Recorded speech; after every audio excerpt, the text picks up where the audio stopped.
நண்பர்கள் அனைவருக்கும் என்னுடைய இனிய மாலை வணக்கம்.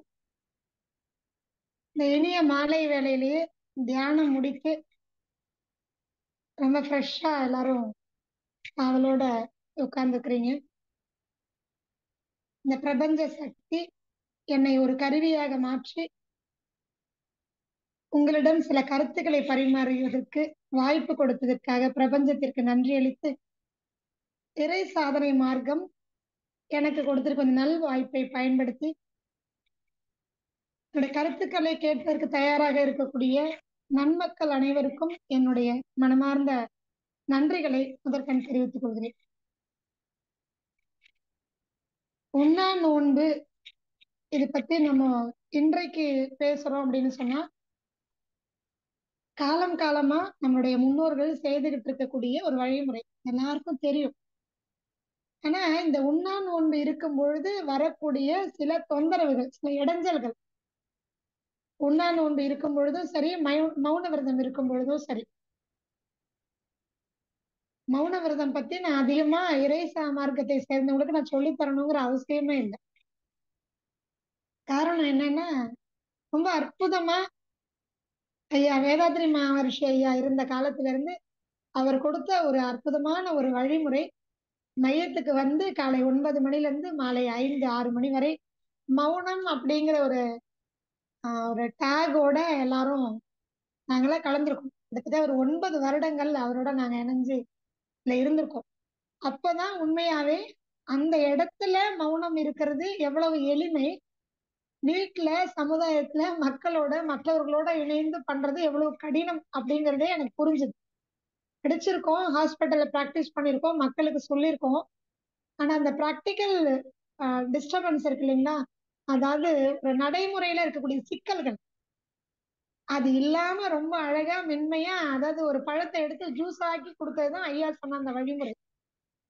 சோ நம்ம எல்லாரும் உண்மையாவே இது வரைக்கும் எத்தனை பேர் அதை பண்ணிருக்கீங்கன்னு தெரியாது.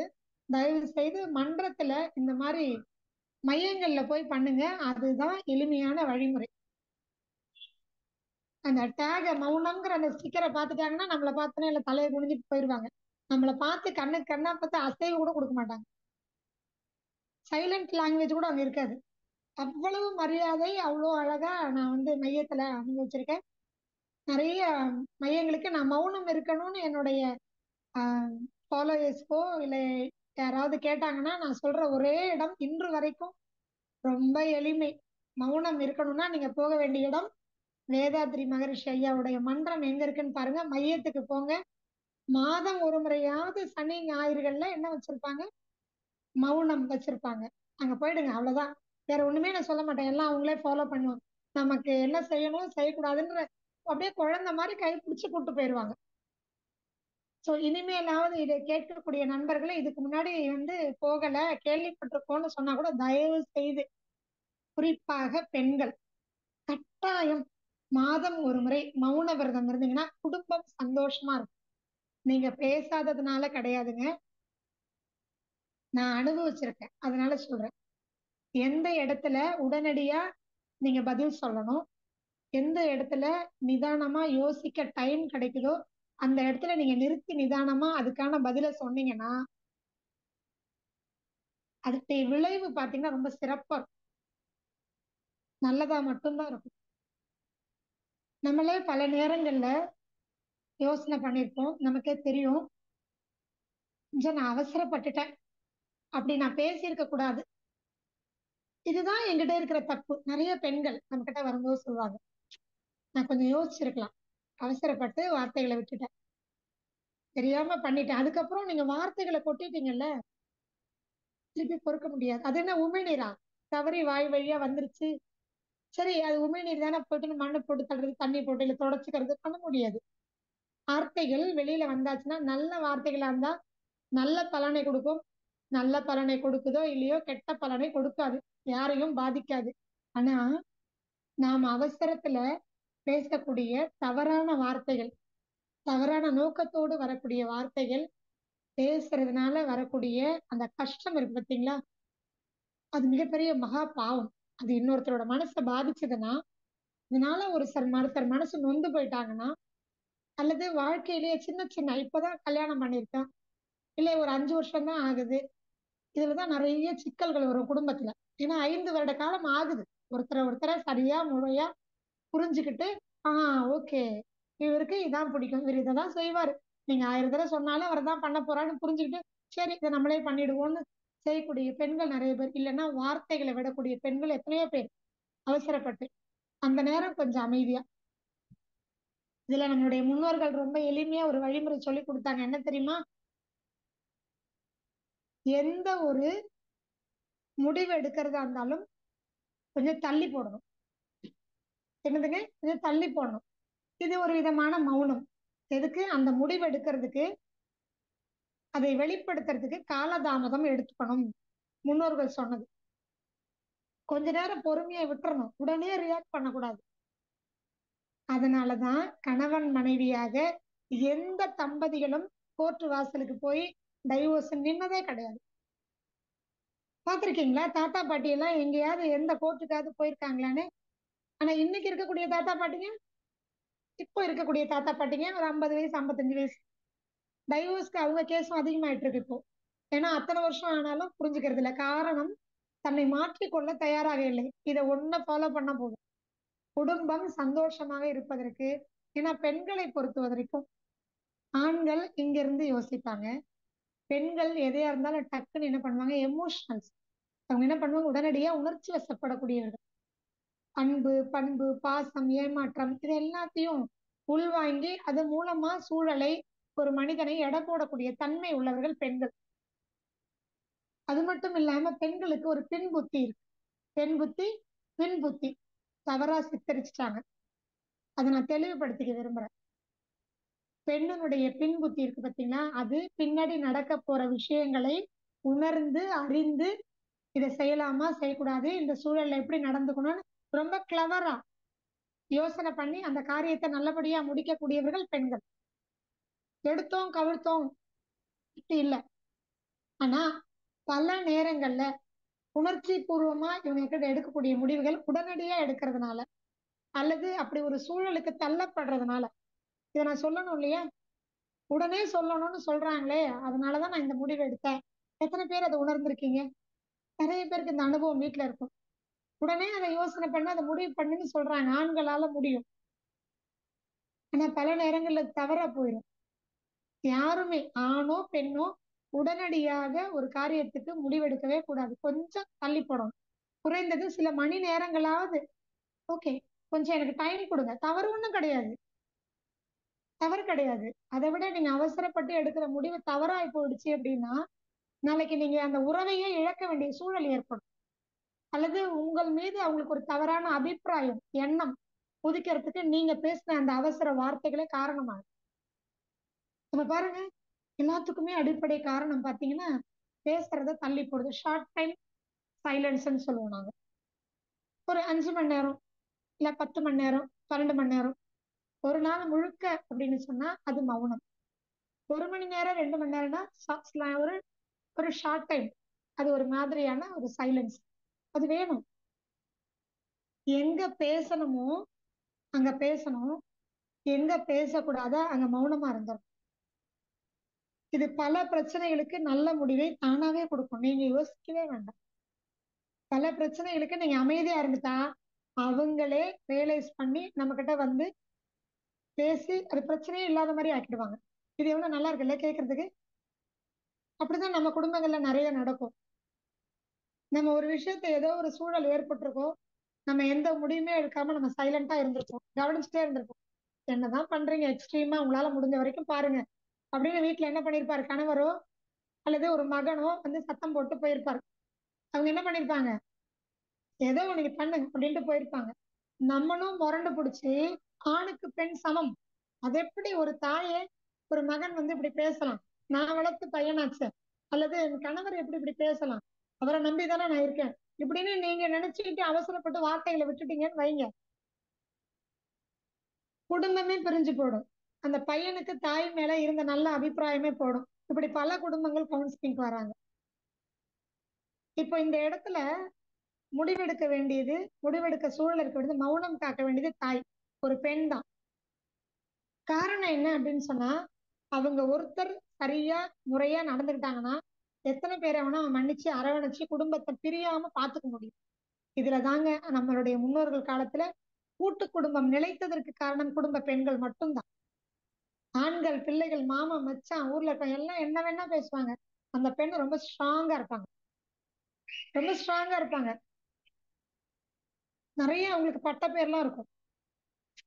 ஒரு முடிவை தெளிவா உடனே எடுக்க மாட்டாங்க. ஆனா எடுத்துட்டாங்கன்னா அந்த முடிவு சரியான முடிவா தான் இருக்கும். தீர்க்கமான முடிவா இருக்கும். உறவுகளை அரவணைத்து போகக்கூடிய முடிவாக மட்டும்தான் இருக்கும்.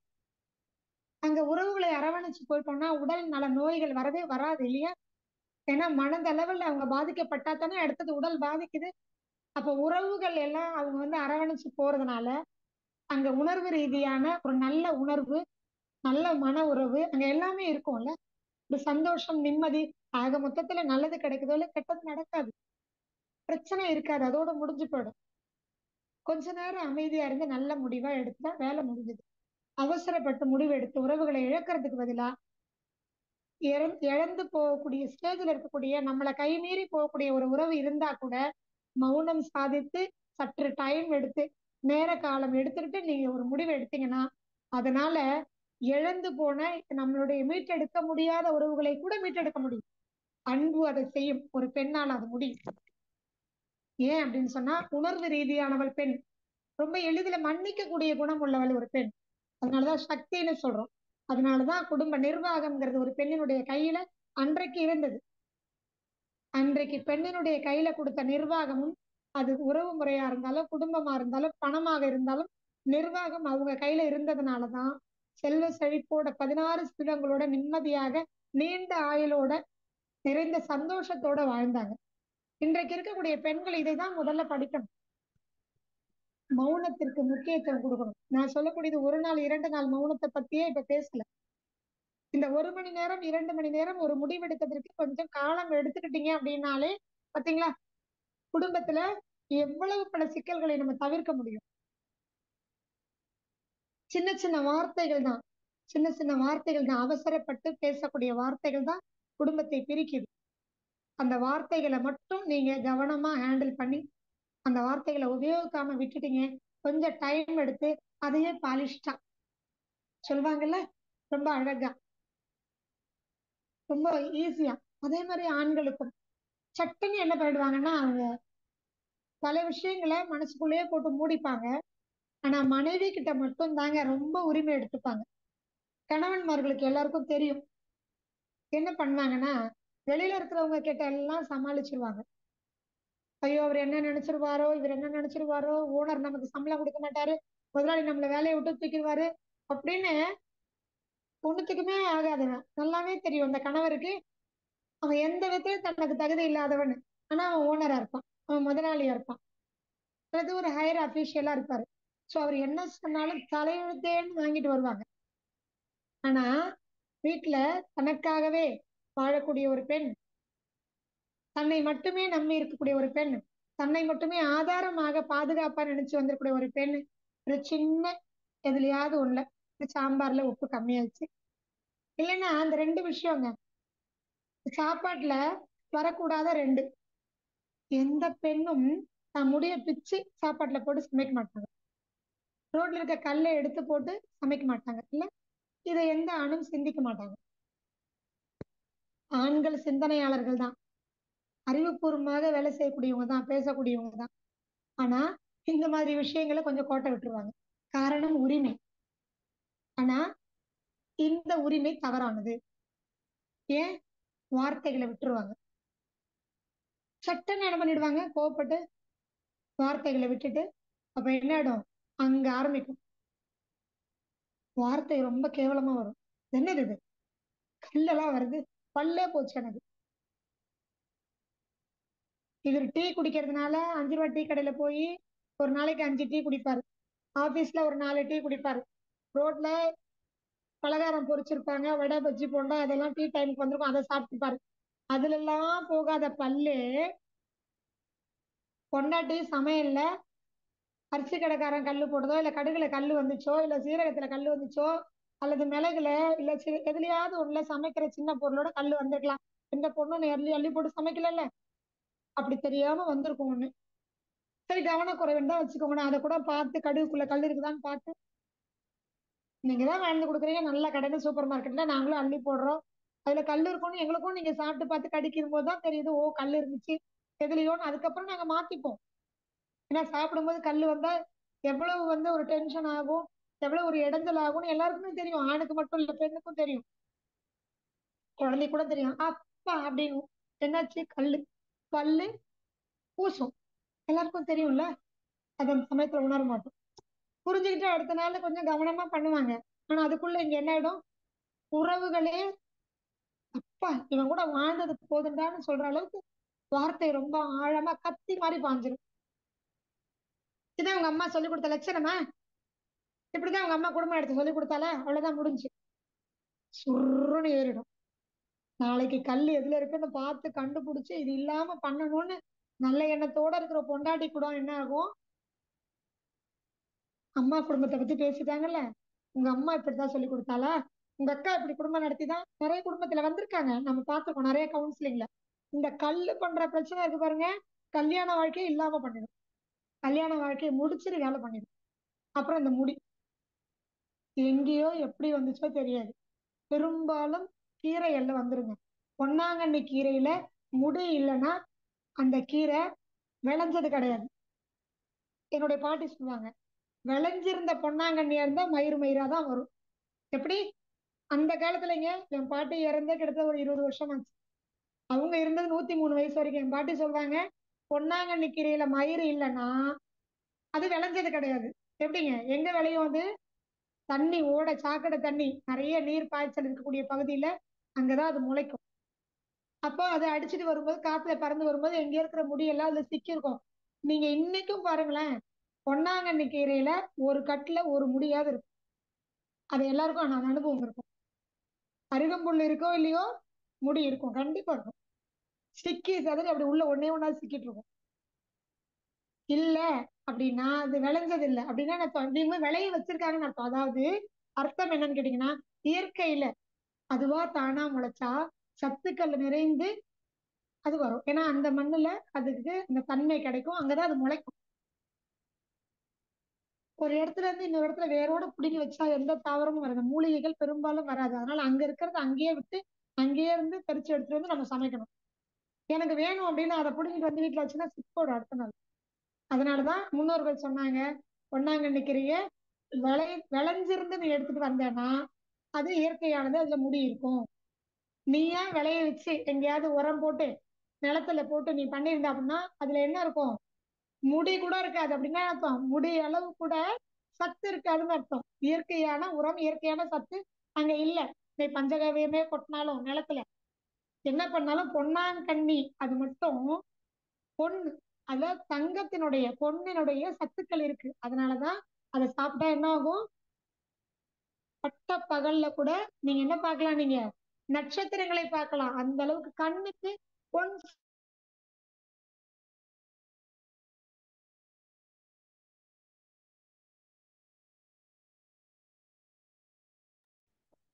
மன்னிக்கணும், அதனாலதான் அப்படி சொன்னாங்க. அப்போ அந்த முடி கீரைகள் வரும். கீரை சாப்பிடணும்னு கேட்கறது யாரு, நம்ம வீட்டுல எல்லாருக்குமே. நம்மளும் கீரை சாப்பிடணும்னு கேட்கிறோம், கீரையே செஞ்சு தர மாட்டா, வெளியில பாத வேற சொல்லுவாங்க கீரையே செஞ்சு கொடுக்கறது இல்ல. ஏன், கல்லு வரும்போது அல்லது முடி வரும்போது எடுத்து அப்படி போட்டுட்டு, அம்மா முடி இருக்கு பாத்துக்கோ, நீங்க எடுத்து வச்சாலே புரியும். உங்களுக்கே புரியும் போது பெண்களுக்கு புரியாதான், புரியும். இப்படி எடுத்தாலே நம்முடைய தாத்தா பாட்டி எப்படி தெரியுமா சொல்லுவாங்க, முடி வந்தா உறவு, யாரு சோறு போட்டாங்களோ யார் ஆக்கி போட்டாங்களோ அவங்களோட உறவாம். அப்படி சொன்னாங்கங்க, உறவு நீடித்தது. இன்னைக்கு இந்த ஒரு சின்ன முடிக்கு நீங்க பேசுற வார்த்தை அன்றையோட உறவு முறிச்சுக்கணும் போல ஒரு எண்ணம் வந்து, இதனாலதான் உறவு முறிஞ்சு போகுது. அடுத்தது கல்லு. நான் எல்லா நிகழ்ச்சிகளையும் சொல்றது உண்டு. ஒரு பாடல் ஒண்ணு உண்டு, கல் கரிக்க நன்கு அட்டால், அகநானூற்று பாடல், எல்லாருக்கும் தெரியும். அதாவது கல்லு வந்துருச்சாமா, ஒரு ராஜா ராணி சமைச்சுக்கும் போது, ஒரு கணவன் மனைவி காதலன் காதலின்னு அதுல வரும். அதுல ஒரு பெண் சமைக்கும் போது கல் வந்துருச்சு, அதுல விழுந்துச்சு. அப்போ காதலன் சாப்பிடுறாரு. கணவன் தான் காதலன், அவர் சாப்பிடுறாரு. அப்ப அவர் சொல்றாரு, அம்மா நாளையில இருந்து இன்னும் கொஞ்ச நேரம் சேர்த்து வேக விடு, கல்லு மட்டும் கொஞ்சம் வேகல. இது எப்படி நீங்க கேட்கறதுக்கு? உண்மையா எல்லா பெண்களுக்கும் செமினாருக்கு போனா சொல்லுவாங்க, இப்படி ஒரு கணவர் அவங்களுக்கு கிடைச்ச கணவர் எங்களுக்கு கிடைக்கூடாதா அப்படின்னா சொல்ல வேண்டிக்கோங்க. காலையில பிரம்ம முகூர்த்த தியானம் பண்ணுங்க, என் கணவர் இப்படி மாறிடணும்னு. அவ்வளவுதான். இது எப்படிங்க இருக்கு கேட்கறதுக்கு? முடி வந்தா உறவு, கல்லு வந்துச்சுன்னா நாளைல இருந்து கொஞ்சம் சேர்த்து டைம் கொடு, இன்னும் கொஞ்ச நேரம் வேகட்டும், ஏன்னா சாப்பாடு அரிசி எல்லாம் வெந்துருச்சு, இந்த கல்லு மட்டும் கொஞ்சம் வேகல. இது உறவை என்ன பண்ணும்? பிச்சுக்கிட்டு போற உறவை கூட சேர்த்து வைக்கும். இவன்லாம் ஒரு மனுஷனான்னு வாழக்கூடாதுன்னு நினைக்கிற பெண் கூட இப்படி ஒரு வார்த்தையை பேசினா என்ன ஆகும்? இப்படி ஒருத்தனை நான் வாழ்க்கையில சந்திச்சதே இல்லை, காலம் முழுக்க அவன் என்ன பண்ணாலும் அவன் கூட தான் வாழ்க்கை அப்படின்னு முடிவு செய்யும். உறவு கூடும். புரியுதுங்களா? அப்ப வார்த்தை இது எதனோட இப்படில வந்தது? வார்த்தை. அப்ப புரியுதுங்களா மௌனம் எவ்வளவு முக்கியம்னு? சோ இப்படி எல்லாம் வார்த்தைகள் வரணும்னா கணவன் மனைவி, குறிப்பாக தம்பதி சமேதரா என்ன சொல்வாங்கன்னா, தாலி கட்டின கணவனும் மனைவியும் என்ன பண்ணணுமா? 15 நாட்களுக்கு ஒரு முறை, என்ன சொல்வாங்க, 2 வாரங்களுக்கு ஒரு முறை, 15 நாட்களுக்கு ஒரு முறை ஏகாதசி விரதம் இருக்கிற மாதிரி, உண்ணா நோன்பு இருக்கிற மாதிரி, குடும்பத்துல மாதம் ஒரு முறையாவது ஆணும் பெண்ணும் மௌன விரதம் இருந்தா குடும்ப உறவுகள் நிலைக்கும், கூட்டு குடும்பம் தழைக்கும். இல்லைன்னா இப்படிதான் ஆகும். நீங்க முயற்சி பண்ணி பாருங்க. நம்மளுடைய முன்னோர்கள் வாழ்ந்து காட்டிய அற்புதமான வழி. குடும்ப உறவு நிலைப்பதற்கு மௌனம். 100 ஆண்டுகளையும் கடந்து ஆரோக்கியமாக வாழ்வதற்கு உண்ணா நோன்பு.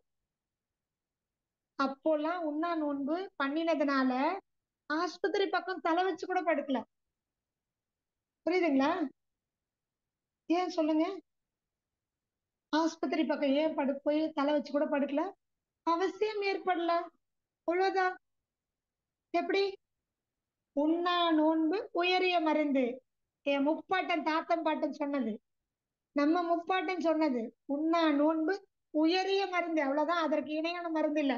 உலகத்திலேயே பிரபஞ்சத்திலேயே சிறந்த மருந்து உண்ணா நோன்பு, உண்ணா விரதம். எவ்வளவு அற்புதமானது! என்னதுங்க அது? வயிற்ற ஏமாத்துறது. எப்படி ஏமாத்துறது? முதல் நாள் இரவு, இப்ப நாளைக்கு நான் உண்ணா நோன்பு இருக்க போறேன். என்ன பண்ணணும்? வயிற்றுக்கிட்ட மனசுக்குள்ள சொல்லிக்கணும், சரி இன்றைக்கு இரவு நான் இப்ப ஒரு 6 மணிக்கு என்னுடைய டிஃபன் நான் முடிச்சாச்சு, இதற்கு அப்புறம் நாளை இரவு 6 மணி வரைக்கும் நான் எதையுமே சாப்பிட போறதில்லை அப்படின்னு மனசுல தீர்க்கமா ஒரு விஷயத்த பதிவு பண்ணிடணும். அவ்வளவுதானே. நாளை மாலை 5 மணி வரைக்கும் உங்களுக்கு வயிற்றுல கேஸ்ட்ரிக் ஜூஸ்ன்னு சொல்லக்கூடிய ஹைட்ரோகுளோரிக் ஆசிட் சுரக்காது. பாருங்க, நம்ம கூட சொல் பேச்சு கேட்க மாட்டோம், ஆனா நம்ம மனசு இருக்கு பாத்தீங்களா, ரிஃப்ளெக்ஷன் பெர்ஃபெக்டா ஒர்க் பண்ணும். முயற்சி பண்ணி பாருங்க. உடனே என்ன பண்ணிடும்? இந்த சாப்பிட்ட சாப்பாடு இருக்கு பாத்தீங்களா, இப்ப சாப்பிட்ட சாப்பாடு இதை மட்டும் சரிக்கிற வேலையை பண்ணும். அடுத்த நாள்ல இருந்து என்ன பண்ணாது? ஆசிட் சுரக்கவே சுரக்காது. உடனே என்ன பண்ணும் தெரியுங்களா? எப்படி எனக்கு எனர்ஜி வரும்? நான் மயக்கம் போட்டு விழுந்துருவேன், எனக்கு அப்பதான் பசி ஜாஸ்தி எடுக்கும். இந்த டிராமாலாம் நீங்க முன்னாடியே சங்கல்பம்னு ஐயா சொல்றாங்களே, வேதத்ரி மகரிஷி ஐயா, அப்படி ஒரு சங்கல்பம் நம்ம உடலுக்கு, நம்ம மனசுக்கு, புத்திக்கு தெளிவா சொல்லிடணும். பாத்துக்கோ, எனக்கு மௌன விரதம், எனக்கு உண்ணா நோன்பு இருக்கணும். நான் என்ன பண்ண போறேன்னா, இன்னைக்கு நைட்டு 6 மணில இருந்து நாளைக்கு சாயங்காலம் 6 மணி வரைக்கும் நான் வெறும் தண்ணி மட்டும் தான் கொடுக்க போறேன். அவ்வளவுதான். வயிற்றுக்கு ரெஸ்ட். என்னுடைய மனசு என்ன பண்ணணும்? அமைதியா இருக்கணும். என்னோட புத்தி என்ன பண்ணணும்? நிம்மதியா இருக்கணும். அவ்வளவுதான். இருக்குங்க. முயற்சி பண்ணி பாருங்க. கரெக்டா அடுத்த நாள் 6 மணியோட முடிக்கணும்னு சொல்லிட்டீங்கல்ல, 5 மணிக்கு அப்படியே மெல்ல அப்படியே ஆரம்பிக்கும். என்னது? பசி. அது வரைக்கும் என்ன பண்ணும்? மயக்கம் போட்டு விழுந்துருவீங்களா? இதெல்லாம் நம்முடைய மனதில் தவறாக புகுத்தப்பட்ட விஷயங்கள். ஒரு நாள் இல்ல, 48 நாட்கள் கூட நீங்க மனதுல சரியான பதிவை ஏற்படுத்திட்டீங்கன்னா உங்களால எல்லாராலையும் உண்ணாவிரதம் இருக்க முடியும். சங்கல்பம் ஸ்ட்ராங்கா இருக்கணும், பதிவு அழகா பண்ணணும். எப்படின்னு சொல்லித்தரேன். ரொம்ப எளிமைங்க. ஒண்ணும் இல்ல. என்ன நடக்குது தெரியுங்களா? நம்ம வயிற்றுக்கு வாயின் மூலமா கொடுக்கக்கூடிய உணவை தாங்க நீங்க நிறுத்துறீங்க. தண்ணி குடிக்கிறீங்க. காற்றின் மூலமா சக்தியை கிரகிக்கிறீங்க இல்லையா? சூரிய ஒளியின் மூலமா வெப்ப சக்தியை உள்வாங்குறீங்க. ஆகாயத்தின் மூலமா நல்ல சக்தியை உள்வாங்குறீங்க. பஞ்சபூதங்கள்ல ஒண்ணு மட்டும் தாங்க நீங்க நிறுத்திருக்கீங்க. ஆனா மற்ற 4 பஞ்சபூதங்கள் இருக்கு பாத்தீங்களா? நீர், நெருப்பு, காற்று, ஆகாயம். இது எல்லாம் சேர்ந்து மண்ணினுடைய நிலத்தினுடைய வேலையை இவங்க 4 பேரும் சேர்ந்து ஷேர் பண்ணி பண்ணுவாங்க. அப்போ சுவாசிக்கிற காற்றின் மூலமாக மண்ணினுடைய வேலையும் சேர்த்து பண்ணுவாங்க. காம்பன்சேஷன் ஷேர் பண்ணிப்பாங்க. ஒற்றுமையா சேர்ந்து வேலைகளை பகிர்ந்து கொள்வார்கள். யாரு? மண்ணினுடைய நிலத்தினுடைய வேலையும் சேர்த்து. இவ்வளவுதான். அப்புறம் எங்க இருந்து நீங்க டயர்ட் ஆவீங்க? புரியுதா இப்போ? டயர்ட் ஆகிறது யார் தெரியுமா? உடம்பு கிடையாது. நம்பாதீங்க. மனசு உங்களை பார்த்து என்ன பண்ணுது? அப்படியே ஒரு பொய்யா ஒரு உணர்வை ஏற்படுத்துது. நீங்க எவ்வளவு ஸ்ட்ராங்கா இருக்கீங்கன்னு செக் பண்றதுக்காக. பழகிட்டோம் இல்லையா? ஒவ்வொரு வேளையும் உணவு சாப்பிட்டு. ஆனா நீங்க சரியா மனசுகிட்ட பாரு, நீ சொல்றதெல்லாம் நான் கேட்க மாட்டேன். நான் சாப்பிட போறது இல்ல. என்ன பண்ண போறது இல்ல? சாப்பிட போறது இல்ல. தண்ணி குடிப்பேன், சுவாசிப்பேன், நல்லா வேலை செய்வேன், நல்லா தூங்குவேன்.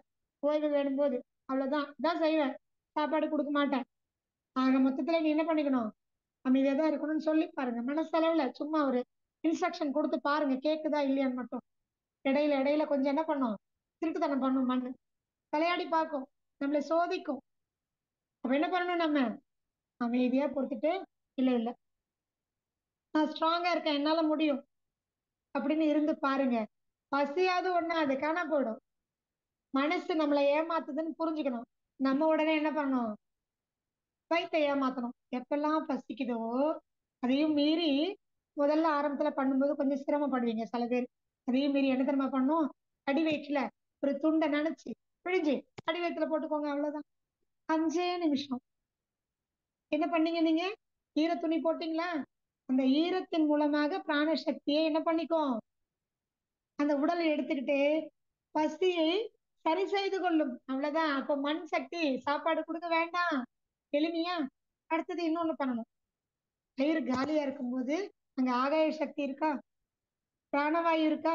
பல நேரங்கள்ல நேரம் கடந்து போகும்போது அது அபான வாயுவாக மாறி மூளை நரம்புகளுக்கெல்லாம் உடம்புக்குள்ள போய் அங்கங்க அங்கங்க வலிக்கும்.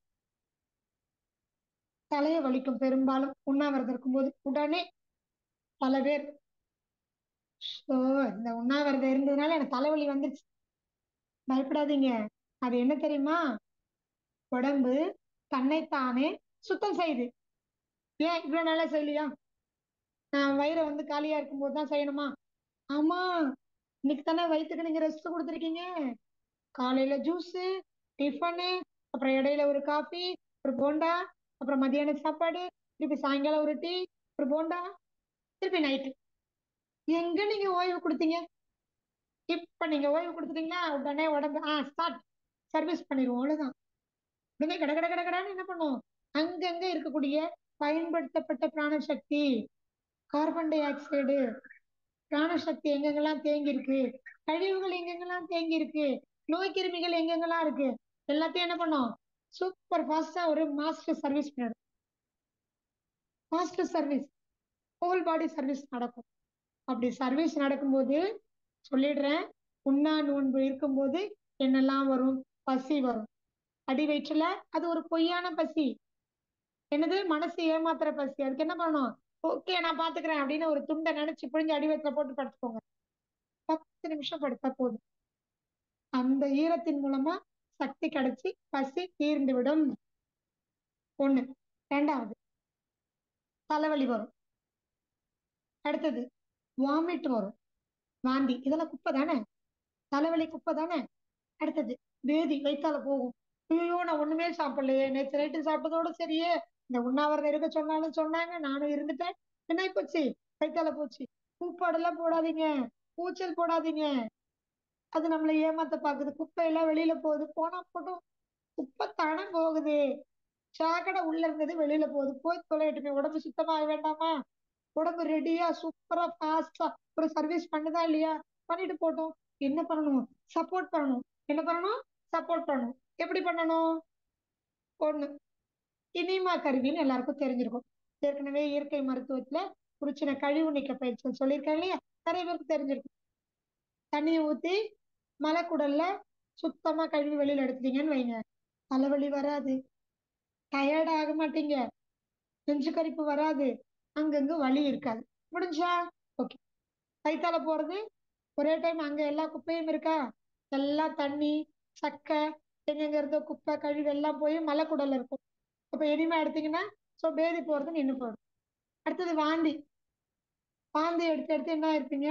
டயர்டா இருப்பீங்க இல்லையா? சும்மா சும்மா வாந்தி வந்துகிட்டே இருக்கும். எப்போ வரைக்குங்க வரும் வாந்தி? நீங்களே சொல்லுங்களேன். எப்படி வரும்? உள்ள குப்பை இருக்கிற வரைக்கும் தானே வாந்தி வரும். அப்ப என்ன பண்ணணும்? வந்துட்டு போட்டுன்னு விடுங்க, ஒண்ணும் ஆகாது. வாந்தி எடுக்கிறீங்க, நல்லா சூப்பரா ஒரு தண்ணி குடிக்கிறீங்க. வாந்தி எடுக்கிறீங்க, தண்ணி குடிக்கிறீங்க. எவ்வளவு நேரத்துக்கு வரும்? குப்பை இருக்கிற வரைக்கும் குப்பையோட சேர்ந்து நீங்க குடிச்ச தண்ணியும் கலந்து அந்த தண்ணி அந்த குப்பையை அடிச்சுட்டு வெளியில வரும். ஏங்க நான் கேக்குறேன், வீடு துடைக்கும் போது பெண்களுக்கு எல்லாம் வீடு துடைக்கிற பழக்கம் இருக்குதானே? ஆண்களுக்கும் இருக்கலாம், தெரியும் இல்லையா? வீடு பெருக்கி துடைக்கும் போது சும்மா நீங்க மாப்பு போட்டு என்னதான் மேஜிக் மாப்பே போட்டு துடைச்சாலும் திருப்தி கிடைக்குமா? முழுசா சுத்தமாகுமா? இல்ல. நல்லா சூப்பரா தண்ணி ஊத்தி வாஷ் பண்ணீங்கன்னா, வீடு ஃபுல்லா தண்ணி ஊத்தி கழுவுனீங்கன்னா சுத்தம் கிடைக்குமா? நான் எது முழுமையான சுத்தம்னு கேட்கல, எதை விட எது சிறந்ததுன்னு கேக்குறேன். நீங்க கையால துணி வச்சு தொடச்சாலும் மாப்பு போட்டு தொடச்சாலும் ஆகாத சுத்தம் தண்ணீர் விட்டு கழுவும் போது சிறப்பா நடக்கும். அதை தானங்க உடம்பு பண்ணுது இல்லையா? நீங்க உண்ணாவிரதம் இருந்த உடனே அப்பா ரெஸ்ட் கொடுத்துட்டான்டா செல்ல புள்ள அப்படின்னு என்ன பண்ணும்? வாயப்புள்ள மொத்த உடம்பையும் ரெடி பண்ணிடும். மொத்தமே என்ன பண்ணணும்? சக்க சக்கையா அங்க இருந்து நூல் நூலா ஜாயின் சாண்டி எல்லாத்துக்கும் குப்பை என்ன பண்ணும்? இதுக்கு மேல இருக்கிறது, வயிற்றுக்குள்ள இருக்கிறது, நுரையீரலுக்குள்ள இருக்கக்கூடியது எல்லாத்தையும் என்ன பண்ணும்? சளி, கபம், நாத்தம், பித்தம் எல்லாம் சேர்ந்து வெளியில வரும். தொண்டையே அப்படியே காரம், கசக்கும். அவ்வளவு குப்பை உள்ள இருக்கு. வெளியில வரணும்ல? சந்தோஷப்படுங்க, சந்தோஷமா தண்ணி குடிங்க. இன்னும் கொஞ்சம் தண்ணி பத்தல, ஒரு மூளை முடுக்கல தண்ணி ஊத்தி நல்லா போர்ஸ் அடிச்சீங்கன்னா குப்பை வந்துரும் பாருங்க. அதாங்க, தண்ணி குடிக்கிறீங்க, திண்டு இடுக்குல இருக்கக்கூடிய குப்பை எல்லாத்தையும் திரும்பி எப்படி வெளில வந்துரும், மொத்தமா அடிச்சிட்டு. எத்தனை நேரம் வரும்? குப்பை இருக்கிற வரைக்கும் தானே வரும். வந்துட்டு போட்டோம், தண்ணி குடிங்க, ஒண்ணும் ஆகாது. இந்த மயக்கம் வரும், மயக்கம் மட்டும் விழுந்துருவேன், தலை சுத்திரும், பிபி வரும், இதெல்லாம் நம்ம மனசு எப்படி தவறான பதிவுகள். டிவியில படம் பார்த்து, சினிமா தியேட்டர்ல படம் பார்த்து தப்பு தப்பா எல்லாத்தையும் சொல்லி நம்ம மனசுக்குள்ள தவறான பதிவுகளை வச்சிருக்காங்க. ஒண்ணும் ஆகாது. தண்ணி வெளியில போச்சு, குப்பையை அடிச்சுக்கிட்டு திருப்பி தண்ணியை உள்ள ஊத்துங்க, வேலை முடிஞ்சது. என்ன ஆயிடும்? ஒண்ணும் ஆகாது. தண்ணின்னு ஒண்ணு தவறா புரிஞ்சுக்காதீங்க. குடிக்கிற சாதாரண தண்ணி. தண்ணி ஊத்துன உடனே வேற மாதிரில போடக்கூடாது. அந்த தண்ணியெல்லாம் நான் சொல்லவே இல்லை. சரிங்களா? ஓகே. அடுத்தது ரொம்ப முக்கியமானதுங்க. என்ன ஆகும் தெரியுமா? தலைவலி வருமா? அப்புறம் அதுக்கப்புறம் சளியா திடீர்னு மூக்கு ஒழுகும். அப்படியே தனித்தனியா கீழே குனிஞ்சாலே தனித்தனியா கொட்டும். என்ன நடக்குது தெரியுமா? தலையில இருக்கக்கூடிய குப்பையெல்லாம் அப்படியே கபாலத்துல இருந்து இறங்கி சைனஸ் மெம்பரேன் வழியா வந்து மூக்கு துவாரத்தின் வழியா வெளியில வரும். எவ்வளவு பெரிய வேலைங்க இது. நீங்க தலை குளிச்சிருப்பீங்க, ஷாம்பு போட்டிருப்பீங்க, வேண்டாத இந்துலேக்கா மந்துலேக்கான்னு எதையாவது வாங்கி ஊத்திருப்பீங்க. எல்லாம் தலைக்கு அடியில ஒரு ஜவ்வு இருக்குங்க. எங்க? மூளைக்கு அடியில அந்த மெம்பரேனுக்கு கீழே அதுக்குள்ள போய் அப்படியே நீர் கோத்து இன்ஃபெக்ஷன் ஆகி கொதன்னு. இந்த மழை பெஞ்சதுன்னா பாத்திருக்கீங்களா? தண்ணி குட்டையா நின்னுதுன்னா கொஞ்ச நேரம் அங்கேயே இருந்தா பாசி பிடிக்கும் பாருங்க. அதுக்கு பேர் தாங்க சைனசைட்டிஸ். சைனஸ்ங்கிற ஒரு மெம்பரேனுக்குள்ள நீங்க இப்படி வேண்டாத குப்பையெல்லாம் தலைக்கு அந்த எண்ணெய் இந்த எண்ணெய் அந்த ஷாம்பு கடையில விதவிதமா இருக்கு. அப்புறம் புதுசா ஒண்ணு ஷைனிங்கா அப்படியே நீட்டா, என்னது இது? அது வந்து என்ன? கண்டிஷனர். இதெல்லாம் போட்டீங்கன்னா என்ன தெரியுமா ஆகும்? ஆசி பிடிச்சிரும். அதான் சைனசைட்டிஸ் வந்துரும். தலையில நீர் கோத்துக்கும். அப்படி குனிஞ்சீங்கன்னா கட கட கட கடன்னு ஆடும். அம்மா வலிக்குது, அப்படியே பிடிச்சிக்கிறது. அப்புறம் இப்படி படுத்தீங்கன்னா அப்படியே தலை கிர்ன்னு சுத்தம். அம்மா, தூங்கவே மாட்டீங்க, உட்காந்துருப்பீங்க. இதெல்லாம் குப்பை. இதெல்லாம் யார் வெளியில எடுப்பா? நீங்க ஆவி பிடிப்பீங்க, எல்லாம் பிடிப்பீங்க. ஒரு விஷயம், ஆவி பிடிச்சீங்கன்னா ஒரு தடவை பிடிச்சீங்கன்னா அதோட நிறுத்துங்க. சும்மா சும்மா பிடிச்சீங்கன்னா இந்த ஆவி மூளைக்கு அடியில இருக்கக்கூடிய மெம்பரனுக்குள்ள ரொம்ப சூடா அடிக்கடி போச்சுன்னா மெம்பரன் ட்ரை ஆயிடும். அந்த பாசி காஞ்சு போனா அங்கதாங்க இருக்கும், வெளியில எல்லாம் போகாது. தவறான படிப்பினை அது. புரியுதுங்களா? அடிக்கடி எல்லாம் என்ன பண்ணக்கூடாது, ஆவி பிடிக்க கூடாது. சோ தண்ணி, சுடு தண்ணியை விட ரொம்ப பவர்ஃபுல் ஆவி. சரிங்களா? அந்த ஸ்டீம். அப்போ அடிக்கடி பண்ணாதீங்க. பண்ணீங்கன்னா என்ன ஆகும்? மூளை ஜவ்வுகள், சைனஸ் மெம்பரன் எல்லாம் ட்ரை ஆயிடும். சோ என்ன ஆயிடும்? அதுக்கப்புறம் உங்களுக்கு அங்க ஒரு மாதிரி உலர்ந்த தன்மை வந்து ரத்த ஓட்டம் சரியா போகாம, பிராண ஓட்டம் சரியா போகாம, எரிச்சல், புண்ணு இதெல்லாம் வர ஆரம்பிக்கும். உங்களுக்கே எனர்ஜி இல்லாம ஃபீல் ஆகும். சோ அதை பண்ண வேண்டாம். சோ இந்த கழிவுகள்லாம் என்ன பண்ணுது உடம்பு? நீங்க உண்ணாவிரதம் இருக்கும்போது வெளியில கொண்டு வரோம், அதுதாங்க மூக்குல நீர் வடியுது. உடனே பழிய தூக்கி போட்டுருவாங்க. உண்ணாவிரதம் இருந்தேன், தலையெல்லாம் பாரம், தலைய குனிஞ்சா சுத்துது, படுத்தா சுத்துது, மயக்கம் வருது, தலைய வலிக்குது அப்படின்னு சொல்லி, சரி இதுக்கு என்ன தீர்வு? இருக்கவே இருக்குங்க, மூக்கு கழுவுற குவளை பண்ணுங்க. இருக்கவே இருக்கு, மைல்டா ஒரு ஆவி பிடிங்க, மஞ்சத்தூளை போட்டு ஆவி பிடிங்க. இல்லைன்னா பொறுத்துக்கோங்க. அப்படியே என்ன ஆகும்? மூக்குல வரும், சீந்தனம், அவ்வளவுதான். நீர் வந்தா சீந்தனம், அவ்வளவுதான். அப்புறம் வாயில உமிழ்நீர் சுரந்துகிட்டே இருக்கும், வாமிட்டிங் சென்சேஷன் வரும். இதெல்லாம் இங்க நீர் கோத்துக்கிட்டா வரக்கூடிய பிரச்சனை. துப்பிக்கிட்டே இருங்க, அவ்வளவுதான். ஒண்ணுமே பண்ண வேண்டாம், வேற ஒண்ணும் பண்ண வேண்டாம், சரியா போடும். அதுக்கும் மீறி அப்படின்னா ஒரு கர்ச்சீஃப் எடுங்க, காட்டன் கர்ச்சீஃப நினைச்சிருங்க, பிழிஞ்சிட்டு நெத்தியில போட்டுக்கோங்க, அவ்வளவுதான். என்னடா இவ்வளவு பேசுறாங்க இந்த விஷயத்த பத்தின்னு நினைக்காதீங்க. உண்ணாவிரதம்னா என்னன்னு தெரியும். ஆனா அந்த டைம்ல இந்த மாதிரி விஷயங்கள் நடக்குது பாத்தீங்களா? இதையெல்லாம் ஒரு மருத்துவரா எனக்கு அனுபவம் இருக்கு. நிறைய பேர் உண்ணாவிரதம் இருந்து அதை அறக்குறையில நிறுத்தி போட்டு வேற மாதிரி எல்லாம் உடம்பு ரீதியா பாதிக்கப்படுறாங்க. இந்த காரணங்களால் தான் நிறுத்திடுறாங்க. ஆனா உண்ணா நோன்பை சரியா முறையா இதுதான் நடக்குதுன்னு புரிஞ்சுக்கிட்டீங்கன்னா இது உயரிய மருந்து. சாதாரண பல்வலியில் ஆரம்பித்து புற்றுநோய் வரைக்கும் உண்ணாவிரதத்தினாலேயே சரி பண்ண முடியும். அப்போ அந்த நேரத்துல வரக்கூடிய எலிமினேஷன் கிரைசிஸ்னு சொல்லுவோம் அதை. அதாவது இந்த சமயத்துல கழிவுகள் வெளியேறும் போது வரக்கூடிய அறிகுறிகள், இவ்வளவுதான். கழிவு நீக்க அறிகுறிகள், அவ்வளவுதாங்க. இது நோய் கிடையாது, இதை பார்த்து பயப்பட வேண்டாம். அதெல்லாம் தவறான பதிவுகள், நம்ம மனசுல தப்பா பதிச்சுட்டாங்க. ஒண்ணும் ஆகாது, பிரச்சனையே வராது. குப்பை வெளியில போயிட்டு இருக்குது. வாந்தி, சளி, அப்புறம் பேதி, தலைவலி, எல்லாமே. அதுக்கெல்லாம் என்ன பண்ணுமோ சப்போர்ட் பண்ணணும், அவ்வளவுதான். வேற ஒண்ணும் பண்ண வேண்டாம். கைத்தால போகுதா, வாந்தி வருதா, தண்ணி குடிச்சிட்டே இருங்க, போட்டோம். தண்ணி ஊத்தி ஊத்தி முக்கு முடுக்குல எல்லாம் குப்பையெல்லாம் போட்டோம். தலை வலிக்குதா, கொஞ்ச நேரம் படுத்து ஓய்விடுங்க, சரியா போயிடும். அங்கதான் ஓய்வு வேணும். மூளைக்கு, புத்திக்கு ஓய்வு கொடுத்தீங்கன்னா தலைவலி சரியா போயிடும். இல்ல நீர் கோத்துருச்சுன்னா கொஞ்சம் என்ன பண்ணும், ஈர துணியை நினைச்சு நெத்தியில போட்டீங்கன்னா சரியா போயிடும். இல்லைன்னா சொல்லுவாங்களே, செந்தூரை பத்தி கேள்விப்பட்டீங்கன்னா? என் தாத்தாலாம் எனக்கு பண்ணியிருக்கிறாருங்க. நம்ம முன்னோர்கள் எப்பவுமே வீட்டுல வச்சிருப்பாங்க ஒரு பொருள், என்ன தெரியுமா? இந்த காதி பவன் சோப்பு, துணி சோப்பு. என்ன சோப்பு அது? அந்த துணி சோப்பு, அதுல என்ன இருக்குங்க? வேப்ப இலையோட கலந்து மைல்டா என்ன பண்ணுவாங்க, அந்த சோப்பு தூள் எல்லாம் கலந்து வச்சிருப்பாங்க. அதுவும் சுண்ணாம்பு வெத்தலைக்கு போடுவாங்கல்ல வீட்டுல, தாத்தா பாட்டிங்கெல்லாம் அப்பெல்லாம் வெத்தலை பாக்கு போட்டாங்க, அதனாலதானே சந்தோஷமா இருந்தாங்க, ஆரோக்கியமா இருந்தாங்க. நான் ஏற்கனவே நிறைய சொல்லியிருக்கேன் அதை பத்தி. அப்ப எப்பவுமே வெத்தலைக்கு போட்ட சுண்ணாம்பு எப்படி இருக்கும், அந்த சுண்ணாம்பு கொஞ்சம் எடுத்துக்குவாங்க, அந்த கொஞ்சம் மஞ்சத்தூள் எடுத்துக்குவாங்க. சுண்ணாம்பு மஞ்சத்தூளையும் கலந்தா என்ன ஆகுங்க? ஒண்ணு சோப்பு, இப்பெல்லாம் சோப்பு எடுக்கிறாங்க, அப்பெல்லாம் சுண்ணாம்பு தான். கொஞ்சம் வீட்டுல சமையலுக்கு யூஸ் பண்ணக்கூடிய அந்த மஞ்சத்தூள் ரெண்டையும் கலப்பாங்க, எப்படி ஆகும்? சிகப்பு கலர்ல ஆயிடும். இது அப்படியே எடுப்பாங்க, பழிச்சு நெத்தியில போடுவாங்க, அவ்வளவுதான். நல்ல ஒரு தூக்கம் வரும் பாருங்க. எந்திரிச்சு உட்கார்ந்தீங்கன்னா அப்படியே ஃப்ரெஷ்ஷா இருக்கும், புதுசா பிறந்த மாதிரி இருக்கும். அத்தனை நீரும், அத்தனை பாசி, உங்கள் நான் அந்த லாங்குவேஜ்ல சொல்றேன், பாசி, காஞ்சு போன பாசி, ஈர பாசி எல்லாத்தையும் எடுத்துரும். சூப்பரா சைனஸ் மெம்பரேன் சுத்தமாயிடும். நல்லா யோசிப்பீங்க, தெளிவாயிடுவீங்க. இவ்வளவுதான், இவ்வளவுதான் தீர்வு. புரியுதுங்களா? இதுக்கும் மேல சில பேருக்கு என்ன ஆகுதுன்னா ஃபீவரே வரும் உண்ணாவிரதம் இருக்கும்போது. அப்படின்னா என்ன அர்த்தம்? Master service. எப்படி? மொத்தமா இப்ப வீட்டுல வண்டி வச்சிருக்கீங்க, நீங்களே என்ன பண்ணுவீங்க? முதல்ல ஈர துணியை போட்டு துடைப்பீங்க, அப்புறம் நீங்களே ஒரு ஷாம்பு போட்டு கழுவி விடுவீங்க. ஆனா எதுக்குங்க சர்வீஸ் சென்டர்ல போய் எப்போவாவது ஒரு டைம் பண்றீங்க? ஒரு 2 மாசத்துக்கு ஒரு தடவை.